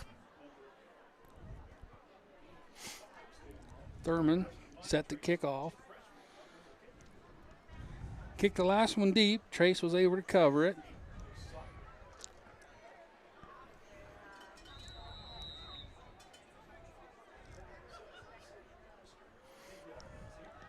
This one goes deep. This one to Osborne. Finds a seam. He's busted through. Got to beat the kicker. And he's able to slow him down enough to drag him down at the 30 by Carson. Good run back. Good run back. The kicker, Thurman, was able to slow him down enough to pursuit to catch up and able to keep him from hitting pay dirt. And the Blue Lions, again, set themselves up an excellent Is this the third field time? position. Third time, right? Third time's a charm. I think it's the fourth, Rick. Oh, you think? Okay. Either way, they've yet to hit the end zone. Let's see if this one changed. Pfeiffer, empty backfield. Osborne in motion. Going to give to him up the middle, and he's tacked by Stevens. Tyler Stevens able to run that one down from his opposite side tackle position.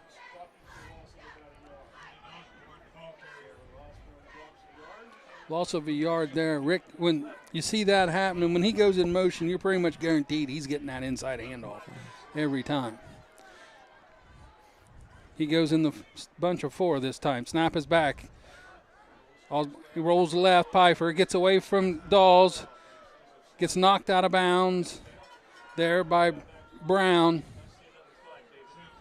Got a flag? Yep. Flag on the field.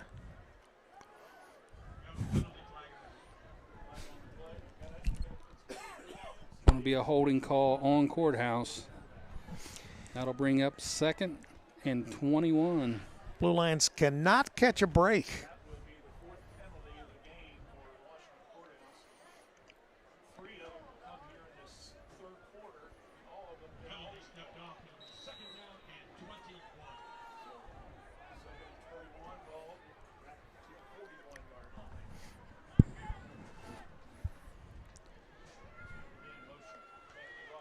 Snap is back. Pfeiffer to Great. Haycock. Going to get brought down by Hayden Brown.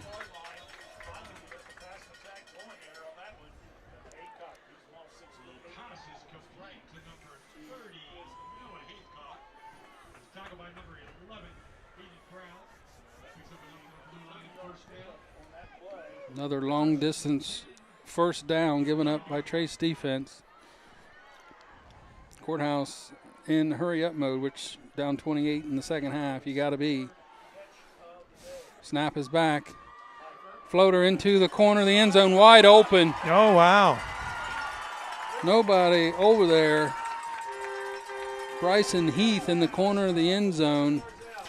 So at 4:08 remaining in the third quarter, the Blue Lions finally cracked the score barrier.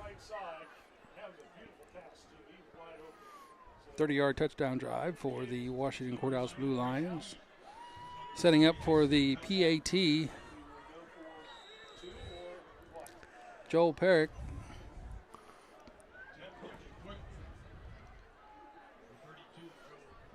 Trevin Roberts to hold. Oh, Almost blocked. How that got through Weston Dawes, I have no idea. he was up there.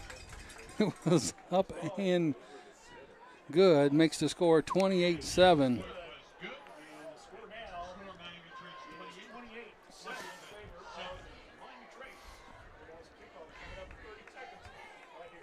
So 28-7, you're watching CampusNation.com.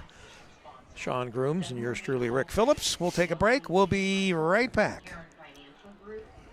Roller Haven is located at 1640 U.S. Highway 22 Northwest, Washington Courthouse, Ohio. The perfect place for a day out with the family, birthday parties, and even an organization, event, or fundraiser. Check out our website, rollerhavenwch.com. Or give us a call at 740-335-6481 and we can help plan your event. We look forward to seeing you there. We're back.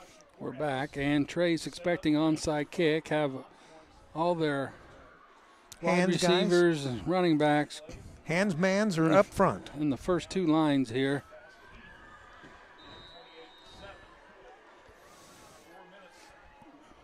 So they're not fooling anyone, at least. And there it is, and it's going to be fumbled and recovered by Courthouse. So Courthouse has recovered the ball when everybody knew in the stadium that they were going to kick an onside kick. Right off Hicks's shoulder and bounced out before he could hop on it. Two Courthouse players jumped on him, was able to corral that ball in. So it'll be Courthouse ball from the 48-yard line of Miami Trace.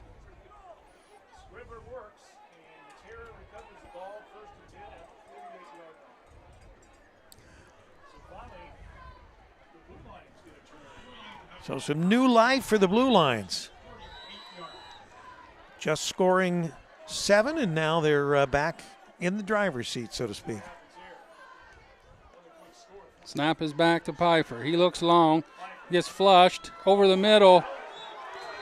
Is it good? And a late flag comes in. So what is a late hit? We're going to call interference. Okay.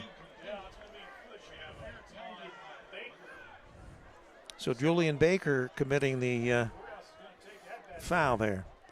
Yeah, wide receiver just stopped his route, and the defender behind him didn't stop running and just ran into him.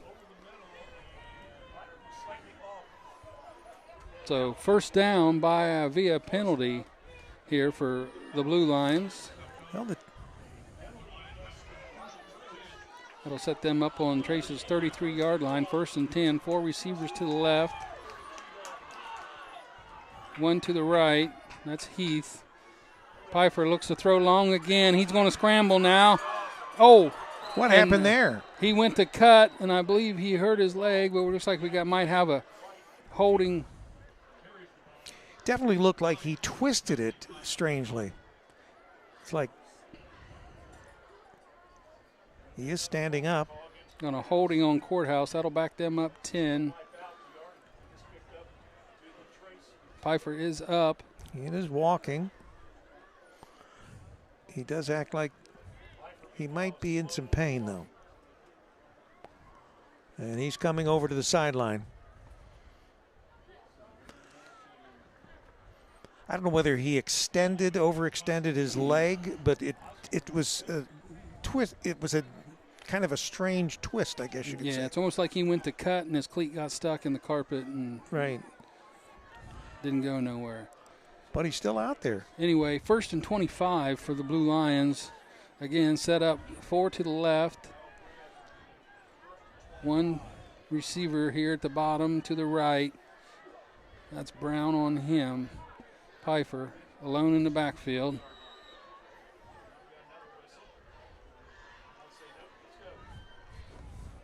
Snap is back. Blitz coming for Trace.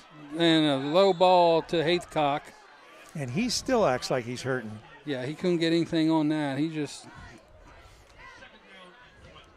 trucked that 6 yards on a 7-yard route.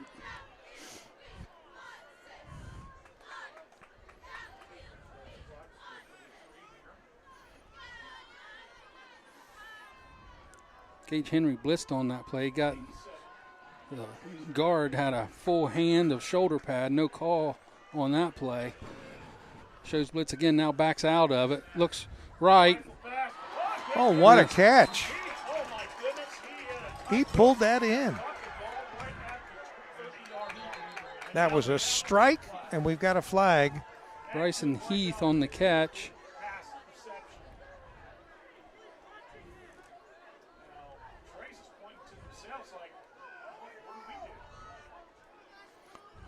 So we're going to get a personal foul on both teams. They'll offset. So we'll replay the down.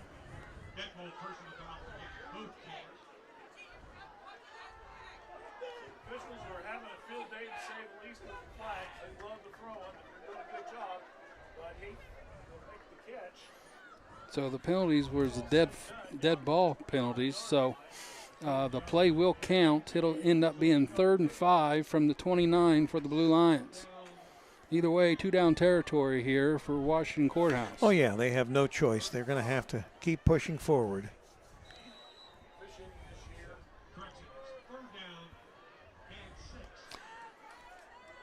Now they bring it back one, make it 3rd and 6. Either way, 4 to the left. Heath down here at the bottom. Going to roll to the left. Blitz coming. Picked off by Cooper Enix. He's got one man to beat, and he's going down the sideline. He's at the 30. He's got a host with him all the way in for the touchdown. There it is. Pick 6 for 6.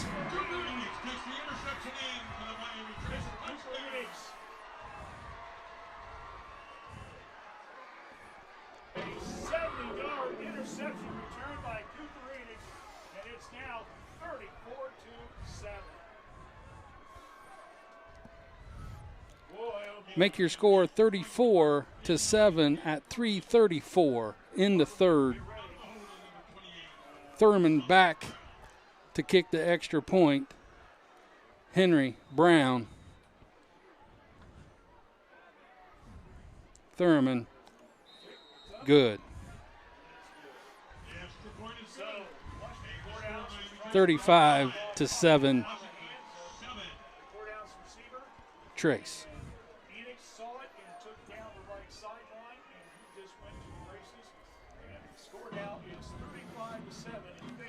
Good pass defense, made the ball pop up right in to Cooper Enix's hands, and after that, one of the best runners in the area with the ball, with a host in front of him, 4 guys leading the way. Going to be very difficult for Pfeiffer to bring him down at that point, and he was the only one with a shot to do it. The only question was making sure nobody got a push in the back or anything like that. Didn't happen. After the onside kick goes in Courthouse's favor, Trace is able to get another turnover. Is that 5 on the night, Rick? If 5 and counting. If you count the turnover on downs, which is just that.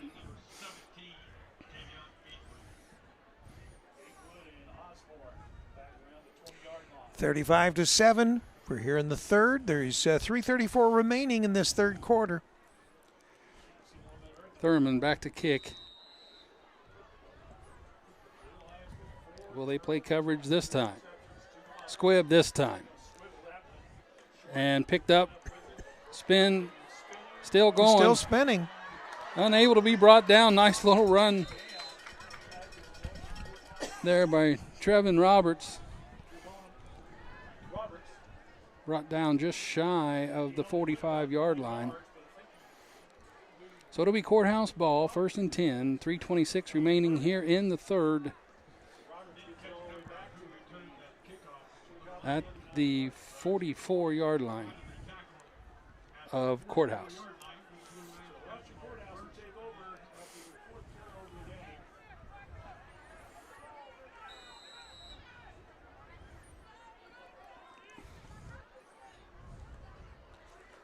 Trace looking blitz.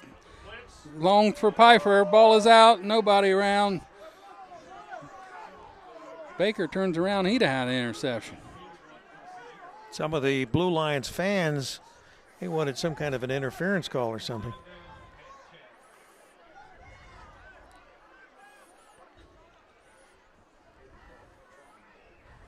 Courthouse straight to the line.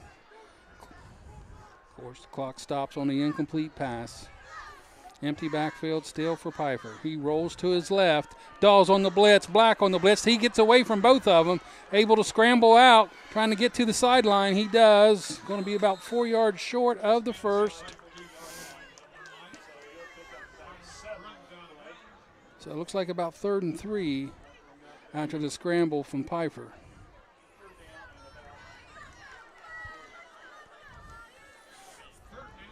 and 3 from the Miami Trace side of the ball on the 49.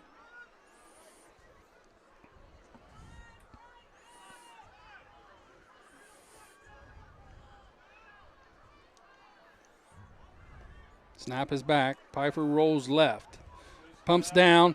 Runs into Black. He gets away from him. Up. And he's going to be right at the stick. Just a matter of where they spot it.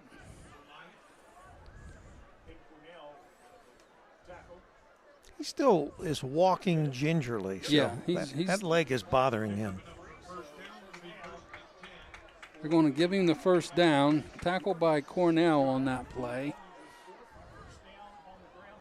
On the run, that'll keep the clock moving. Ball is set after the first down, so they start the clock.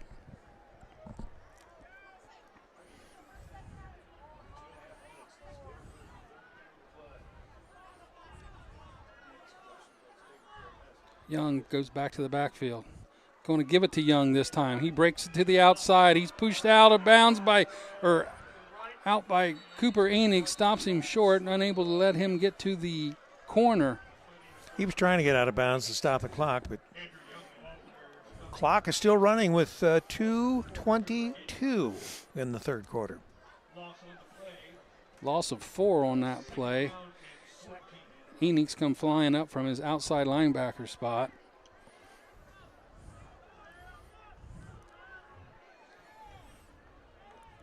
Snap is back.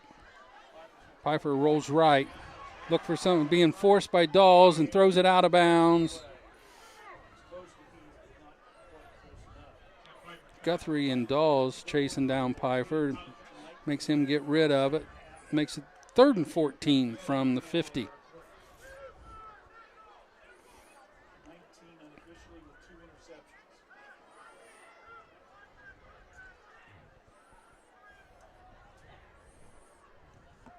Pfeiffer's thrown 2 interceptions here on the evening. We'll have to drop back again.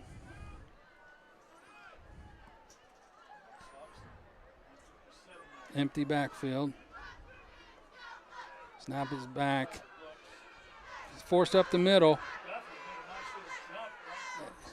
And it's knocked out of play by Cornell right at the last moment. Man had him beat. He was able to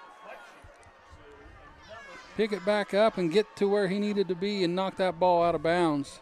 Brings up a 4th and 14 for the Blue Lions.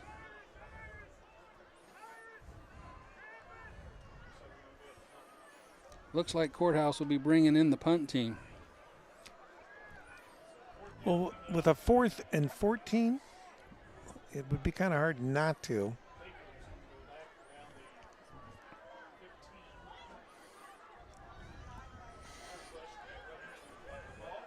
Trey staying in base defense, waiting for the fake, and that's what it is.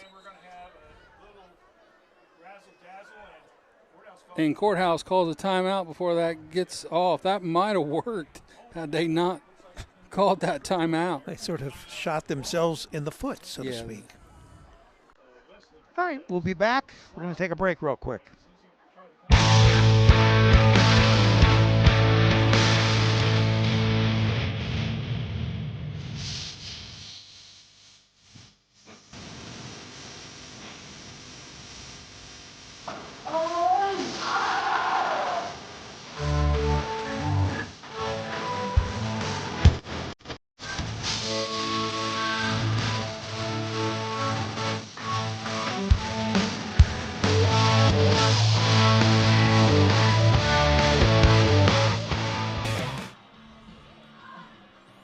We have returned. What about that Chile score? Have you looked into that? I'll have to find that again. It's about the only thing that really means anything to us directly.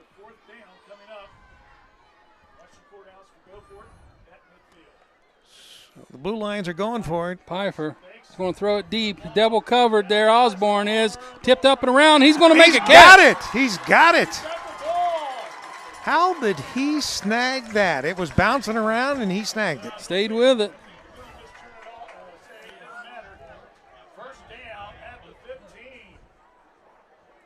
Pfeiffer finds Osborne on that sideline and got the 35-yard pass in there. Hey, Rick. For Yeah. the first down. They have 3rd and 5, and we get a pick 6. They have 3rd and 107, and they get first downs. I just get tired talking about it every week. Oh, gosh.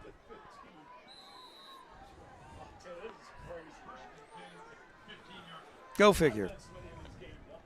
Pfeiffer looks back to his left after rolling right, floats this one up, and it's way over his head. No flags. He needed about 2 more yards. I think he might have been able to get it. The ball was floated good. Couldn't get it to Noah. He's got that height. He'll take advantage of it. So that'll bring up second down.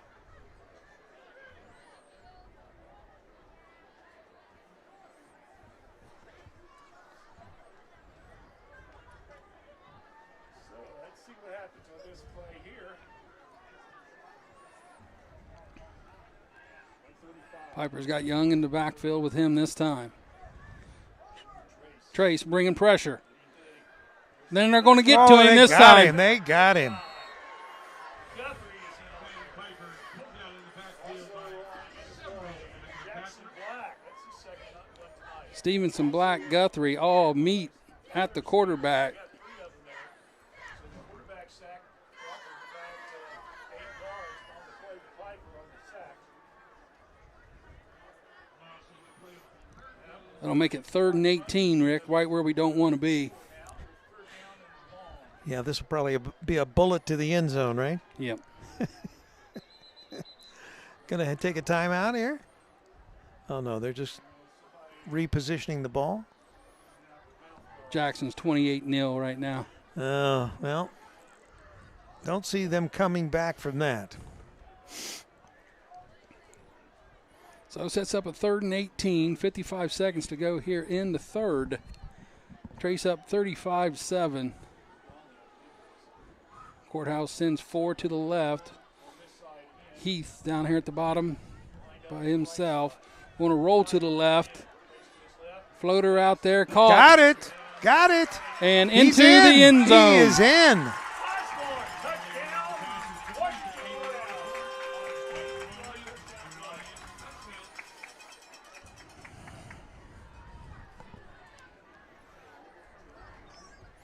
Rick. John. 35-13 is the current score. With 35 seconds remaining in the 3rd. You need like one of those towels that you can bite on when you're having these conniptions. Joe Parasek back to kick the extra point. It's blocked. Dawes gets it this time. And there's we a got flag. a flag on the play. So he got it past Dawes the first time, which I don't know how that happened. This time he gets him. Throwing a flag here. I don't know if somebody pulled the center out of the way or what, but they're moving it up to half the distance. So Courthouse will bring the offense They're going to go for 2? back out with the shorter distance, which with their offense, I don't know what the I don't know what the advantage would be. well, I mean, they throw it 90% of the time anyway, so what makes a difference if you're on the 3 or the 1.5? So look for a quarterback keeper here. Nope, they're going to go Wildcat, fake, and running in. It's good.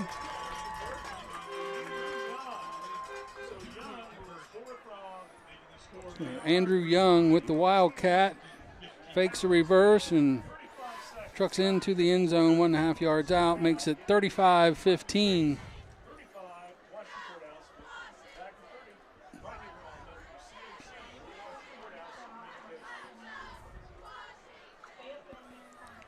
Well, we had a little bit of everything tonight. So far, we got a quarter to go. And has anyone cited Joe Davis? Where's Joe Davis?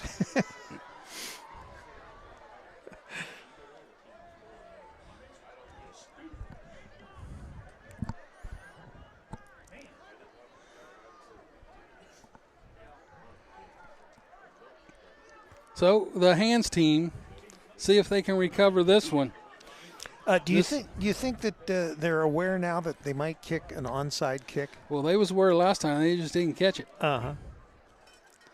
All right. Let's see if we can prevent Lightning from striking twice. Let's see who he goes after this time.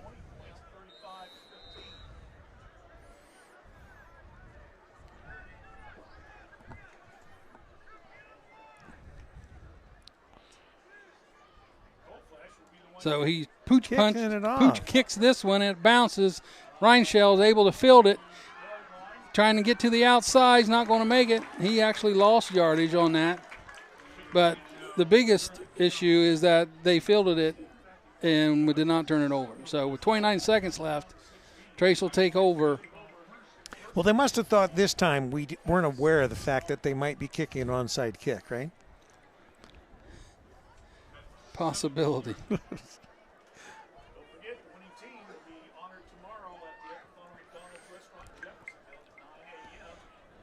So now the winning team tomorrow will be honored at the McDonald's there in Jeffersonville, right? Mm-hmm. Do they get all the McDonald's they can eat? Boy, Is that included? If that's the case, he's going to be hurting with that crew that's going to be showing up either side.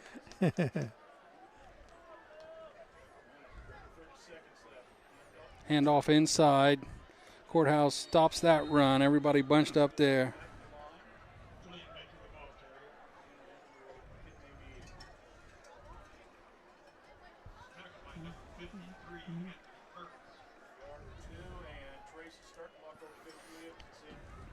So that'll be the last play of the third quarter. Trace will come out 2nd and 9 to start the fourth. You're watching Campus Nation with Sean and Rick. Welding and Fabrication is a full-service fabricator and erector. We pride ourselves in being a one-stop shop for structural steel construction. We also fabricate products from the water storage tank industry, as well as warehousing. Don't forget, anybody not doing anything tomorrow afternoon, Miami Trace Lady Volleyball trying to get a district championship tomorrow at West Muskegon High School, playing Dover, the number 1 seed from the top of the bracket. Of course, Trace beat the number 1 seed from the bottom, Uniota, then was able to knock out Sheridan earlier in the week. Puts them in the district finals tomorrow at 1 o'clock at West Muskegon in Zanesville. Go Panthers. Taking on Dover. I believe I have been informed that I will be driving to West Muskegon tomorrow, Joe. Oh, you've been informed, huh? Yeah. Don't you have a daughter that can drive? Not that far. Oh. Does she have like a range that she's allowed to drive? Yeah. And it depends if she wants to go or not, is her range. Oh, okay.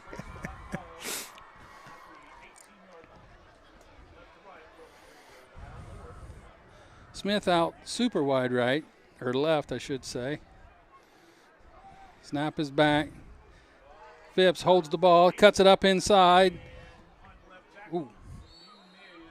Oh, got a little pushing there. That'll bring up a 3rd down.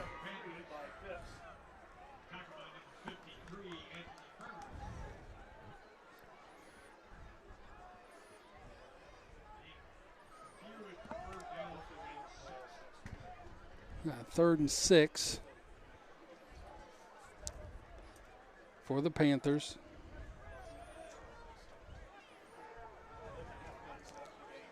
Enix in the slot, Dawes in the backfield with Phipps and Baker.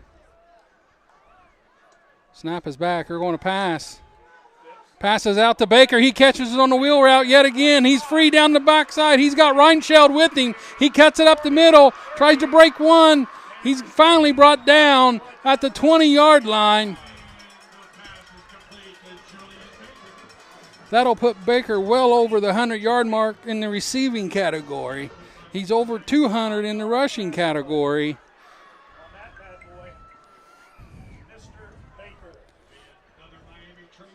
He's a highlight reel, folks. Think that'll make Sports Center?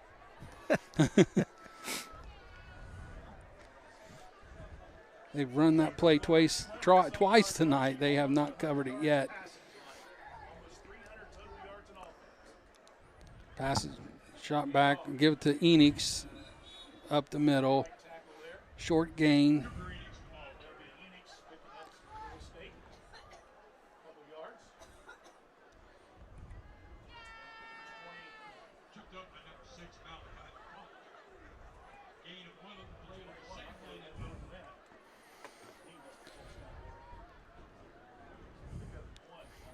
Enix picks up 1. It'll be under 10 when the Panthers snap this ball.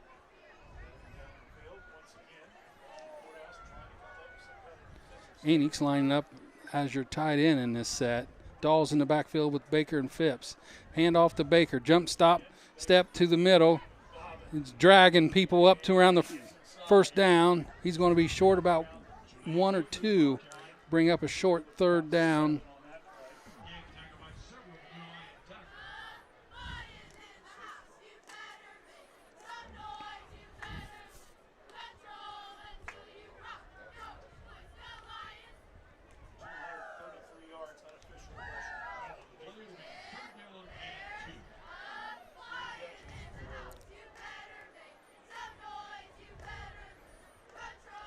Baker getting close to that 250 mark on the ground tonight.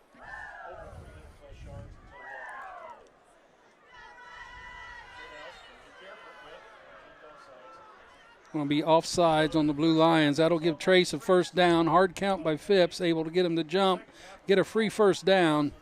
For once, we didn't get a false start on that, Rick.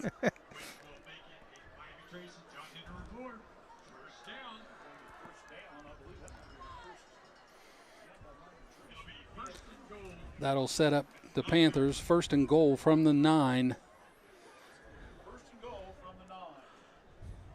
Smith wide right, Reinscheld in the wing. Enix sets up left tight end. Handoff, Baker, middle, follows Dawes up the middle. He's going to get into the touchdown. Touchdown, Baker, give him 9 more yards.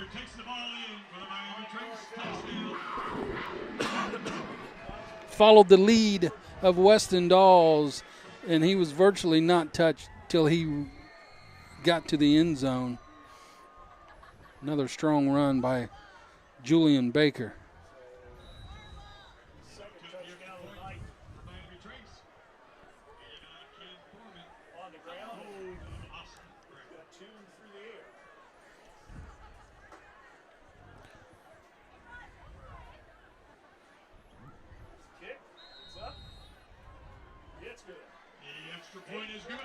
That'll make it 42-15 with 8:44 remaining in the fourth.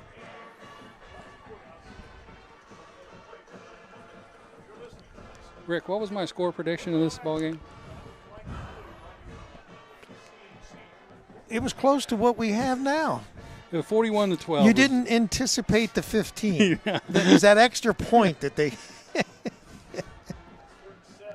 they tripped you up.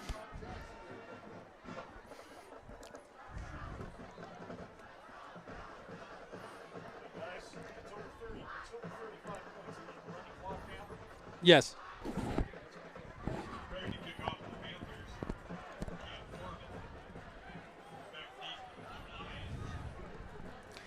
So we're in a running clock, aren't we? Well, 30 would be 45. So we're 3 points away from that. Oh, yeah. So we just have to freeze through this, right? Yeah.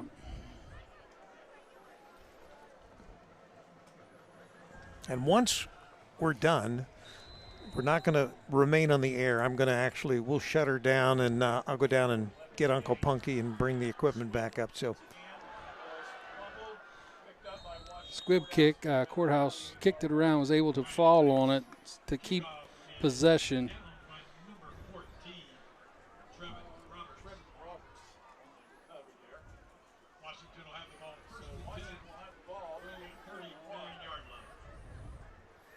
So the Blue Lions get another stab at it.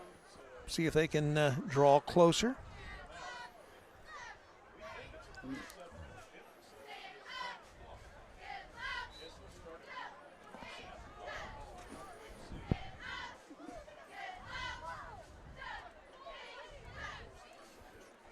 Snap is back. Quick pass, slant. Pickup of 9 on the play to Osborne.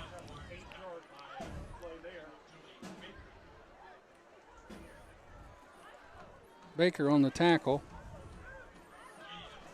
I believe if I was on that sideline, he wouldn't be in the game right now on defense. There's no reason.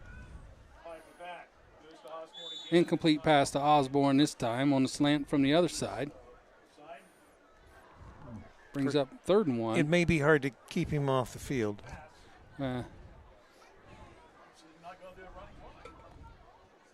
No, they won't, because it's not 30 points yet. It's got to be a 30-point difference. Right. Scramble over to Haithcock. He drops it. Had the first down easy. Just slips out of his hands. A little high. That sets up 4th and 1.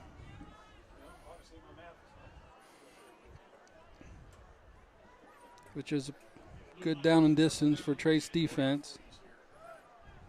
Yeah, for some reason I thought it was 37 points. You're right, it was only 27. No running clock. 4th down. You're just cold. You're just cold.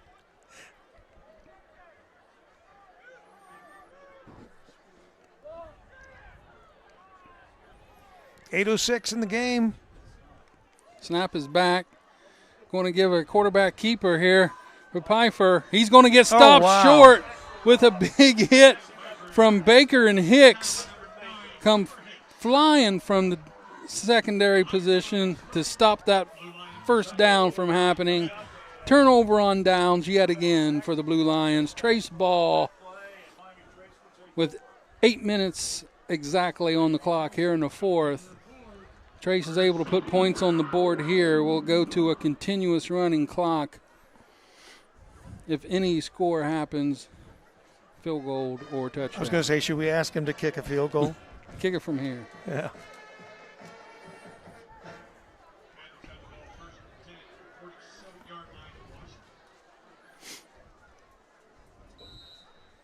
I keep waiting for Indian summer. When does that happen? We've been lucky so far. This has actually been the first kind of cold night we've had. Yeah, and I think they had predicted freeze warnings for last night and also definitely tonight. Baker with the ball to the left side, gets to the outside, free and clear. Cuts it back in, stays in bounds. Nice play there to keep the clock running. Yeah, and good to stay in bounds.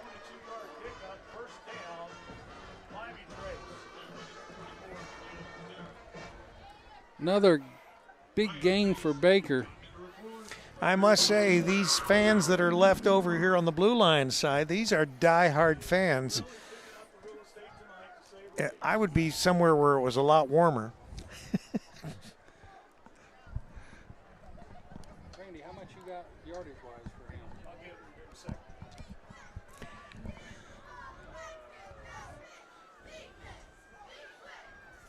Phipps gets the ball, inside handoff to Cooper Enix, breaks 3 tackles, still running on his feet. He's up. He's going to get out to the 15, stays in bounds, Clock keeps is the still clock running. rolling. Unofficially, I've got Baker now with 242 yards. 242. Baker unofficially tonight on the ground, 242. Over 100 receiving yards as well. Second and 3. Ball at the Let's punch this in. 2nd and 3 from the 17. Snap is back. Pitch to Baker. Following his blockers. He's going to be close to another first down.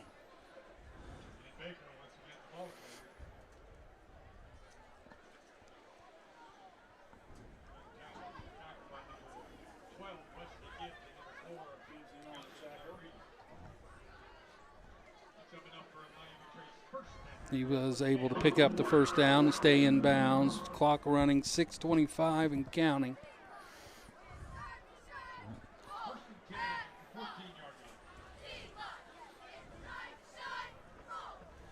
First and 10 for the Panthers. Dawes in the backfield with Phipps and Baker. Snap is back, give to Baker. Tiptoes through the line, finds an open hole and into the end zone. Now we'll have a running clock.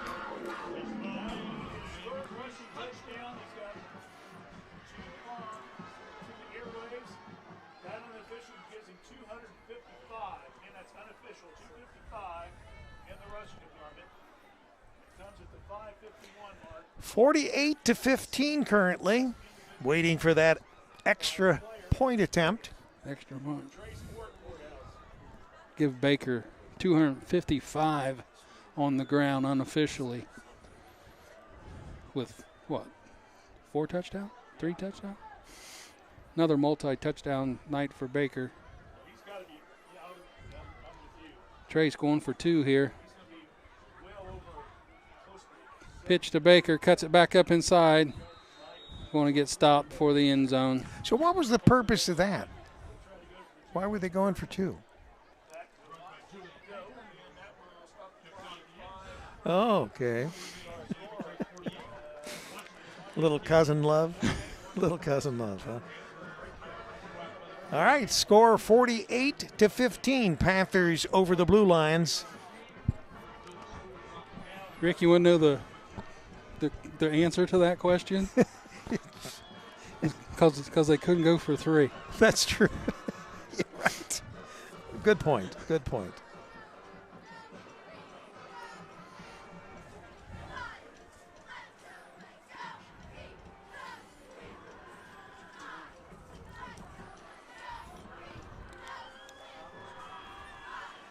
So Thurman will set up. Yep. Set up the kickoff here.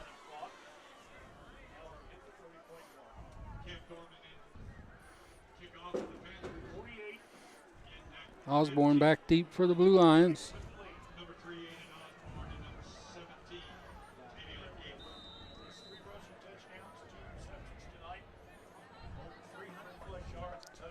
Thurman with the squib kick, big bounce.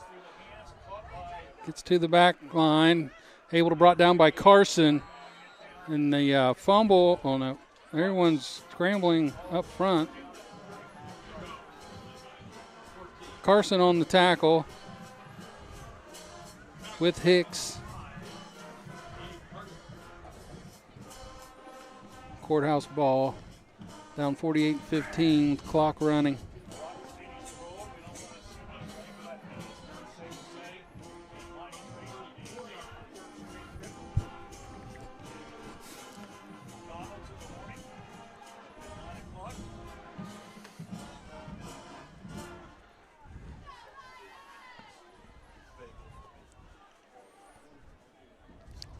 So the clock will only stop for timeouts and injuries. Yep. Piper rolls to his left. Pass incomplete. And out of bounds. And out of bounds. Normally that would stop the clock, but will not in this instance. So the clock is running. So, Rick, I'm not one to toot my own horn like our guy that's normally with us. Oh, are you talking about, let's see, what's his name? Joe Davis. Joe Davis. All right, okay. But I told you guys this morning on the show. On the morning show. Yeah, 41-12, and Baker would have 250 plus. It's currently 48-15. He's got 255. Well, you were close. Yeah. You were close. Haithcock gets it. Short pass, group tackle.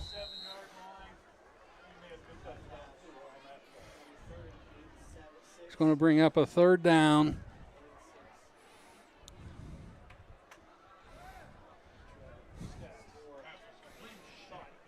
Of course, you graduated from Miami, Trace. You have a dog in this fight, so to speak. I did. Yeah. We broadcast it, but that's a little different. My mom graduated from here, retired from Miami Trade School System. She was a cook for many years. So did it ever irk you, because it did me growing up in Beaver Creek, whenever we went to, for instance, like state meets and things like that, we were always recognized as Xenia Beaver Creek. So is there a problem with Washington Courthouse, Miami Trace. But you know, the only place that shows up is in computer points, and you've got to have, you know, your address in there. So, you know, it's like Madison Plains is London, Madison Plains. Right, so, right. you know, it's just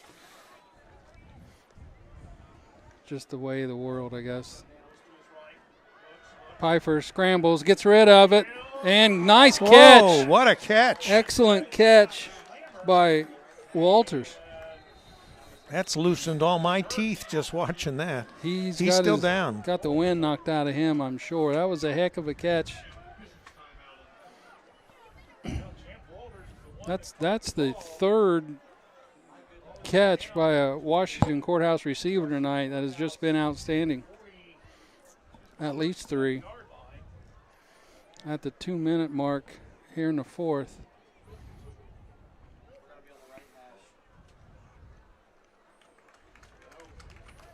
Good. He's able to jog off. I'm sure he just lost some air there. Knocked some air out of him, yeah.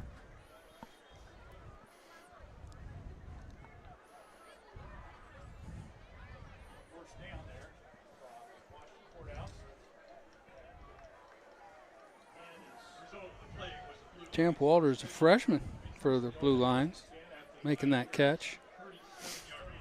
Set up a first down from the 37-yard line of Miami Trace. Trace able to get their 12th man off the field just in time. Pfeiffer looks to throw deep. He's got Haycock open, and he's made the catch. The ball was down before he come out. That'll set Courthouse up inside the 5.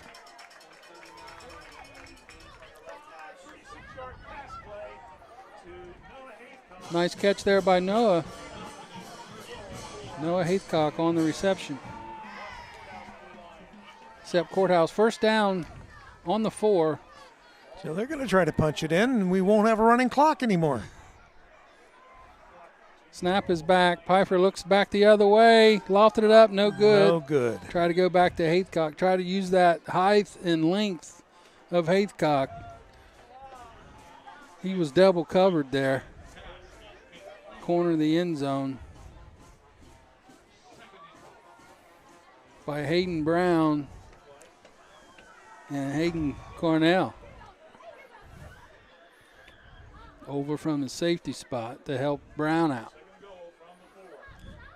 They moved the taller Jansen Smith over there this time, and they've got him cupped up.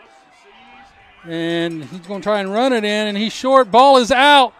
Picked up by Trace, and it's going to be another turnover.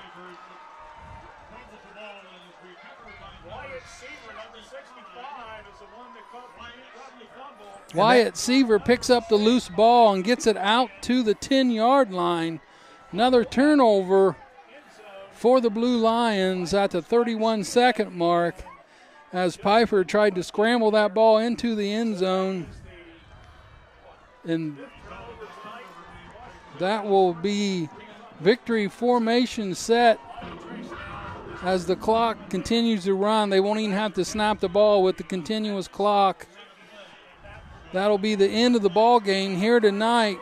Miami Trace wins the black and blue for 2025, 48-15. And I'd have to say the star of the game tonight, Rick, would you got to guess who that may be? Well, it's not Joe Davis. Definitely not Joe Davis. The man, the myth, his own legend. Legend in his own mind. That'll be Julian Baker tonight. Definitely. From go to woe, it was the Baker show. So we just all wait and see how things turn out, whether Trace will be home next week for round 1 of the playoffs, or they get to watch and see who they're going to play for round 2 of the playoffs. So either way, we're going week 11. Right. All right. In the show. For Sean and Rick.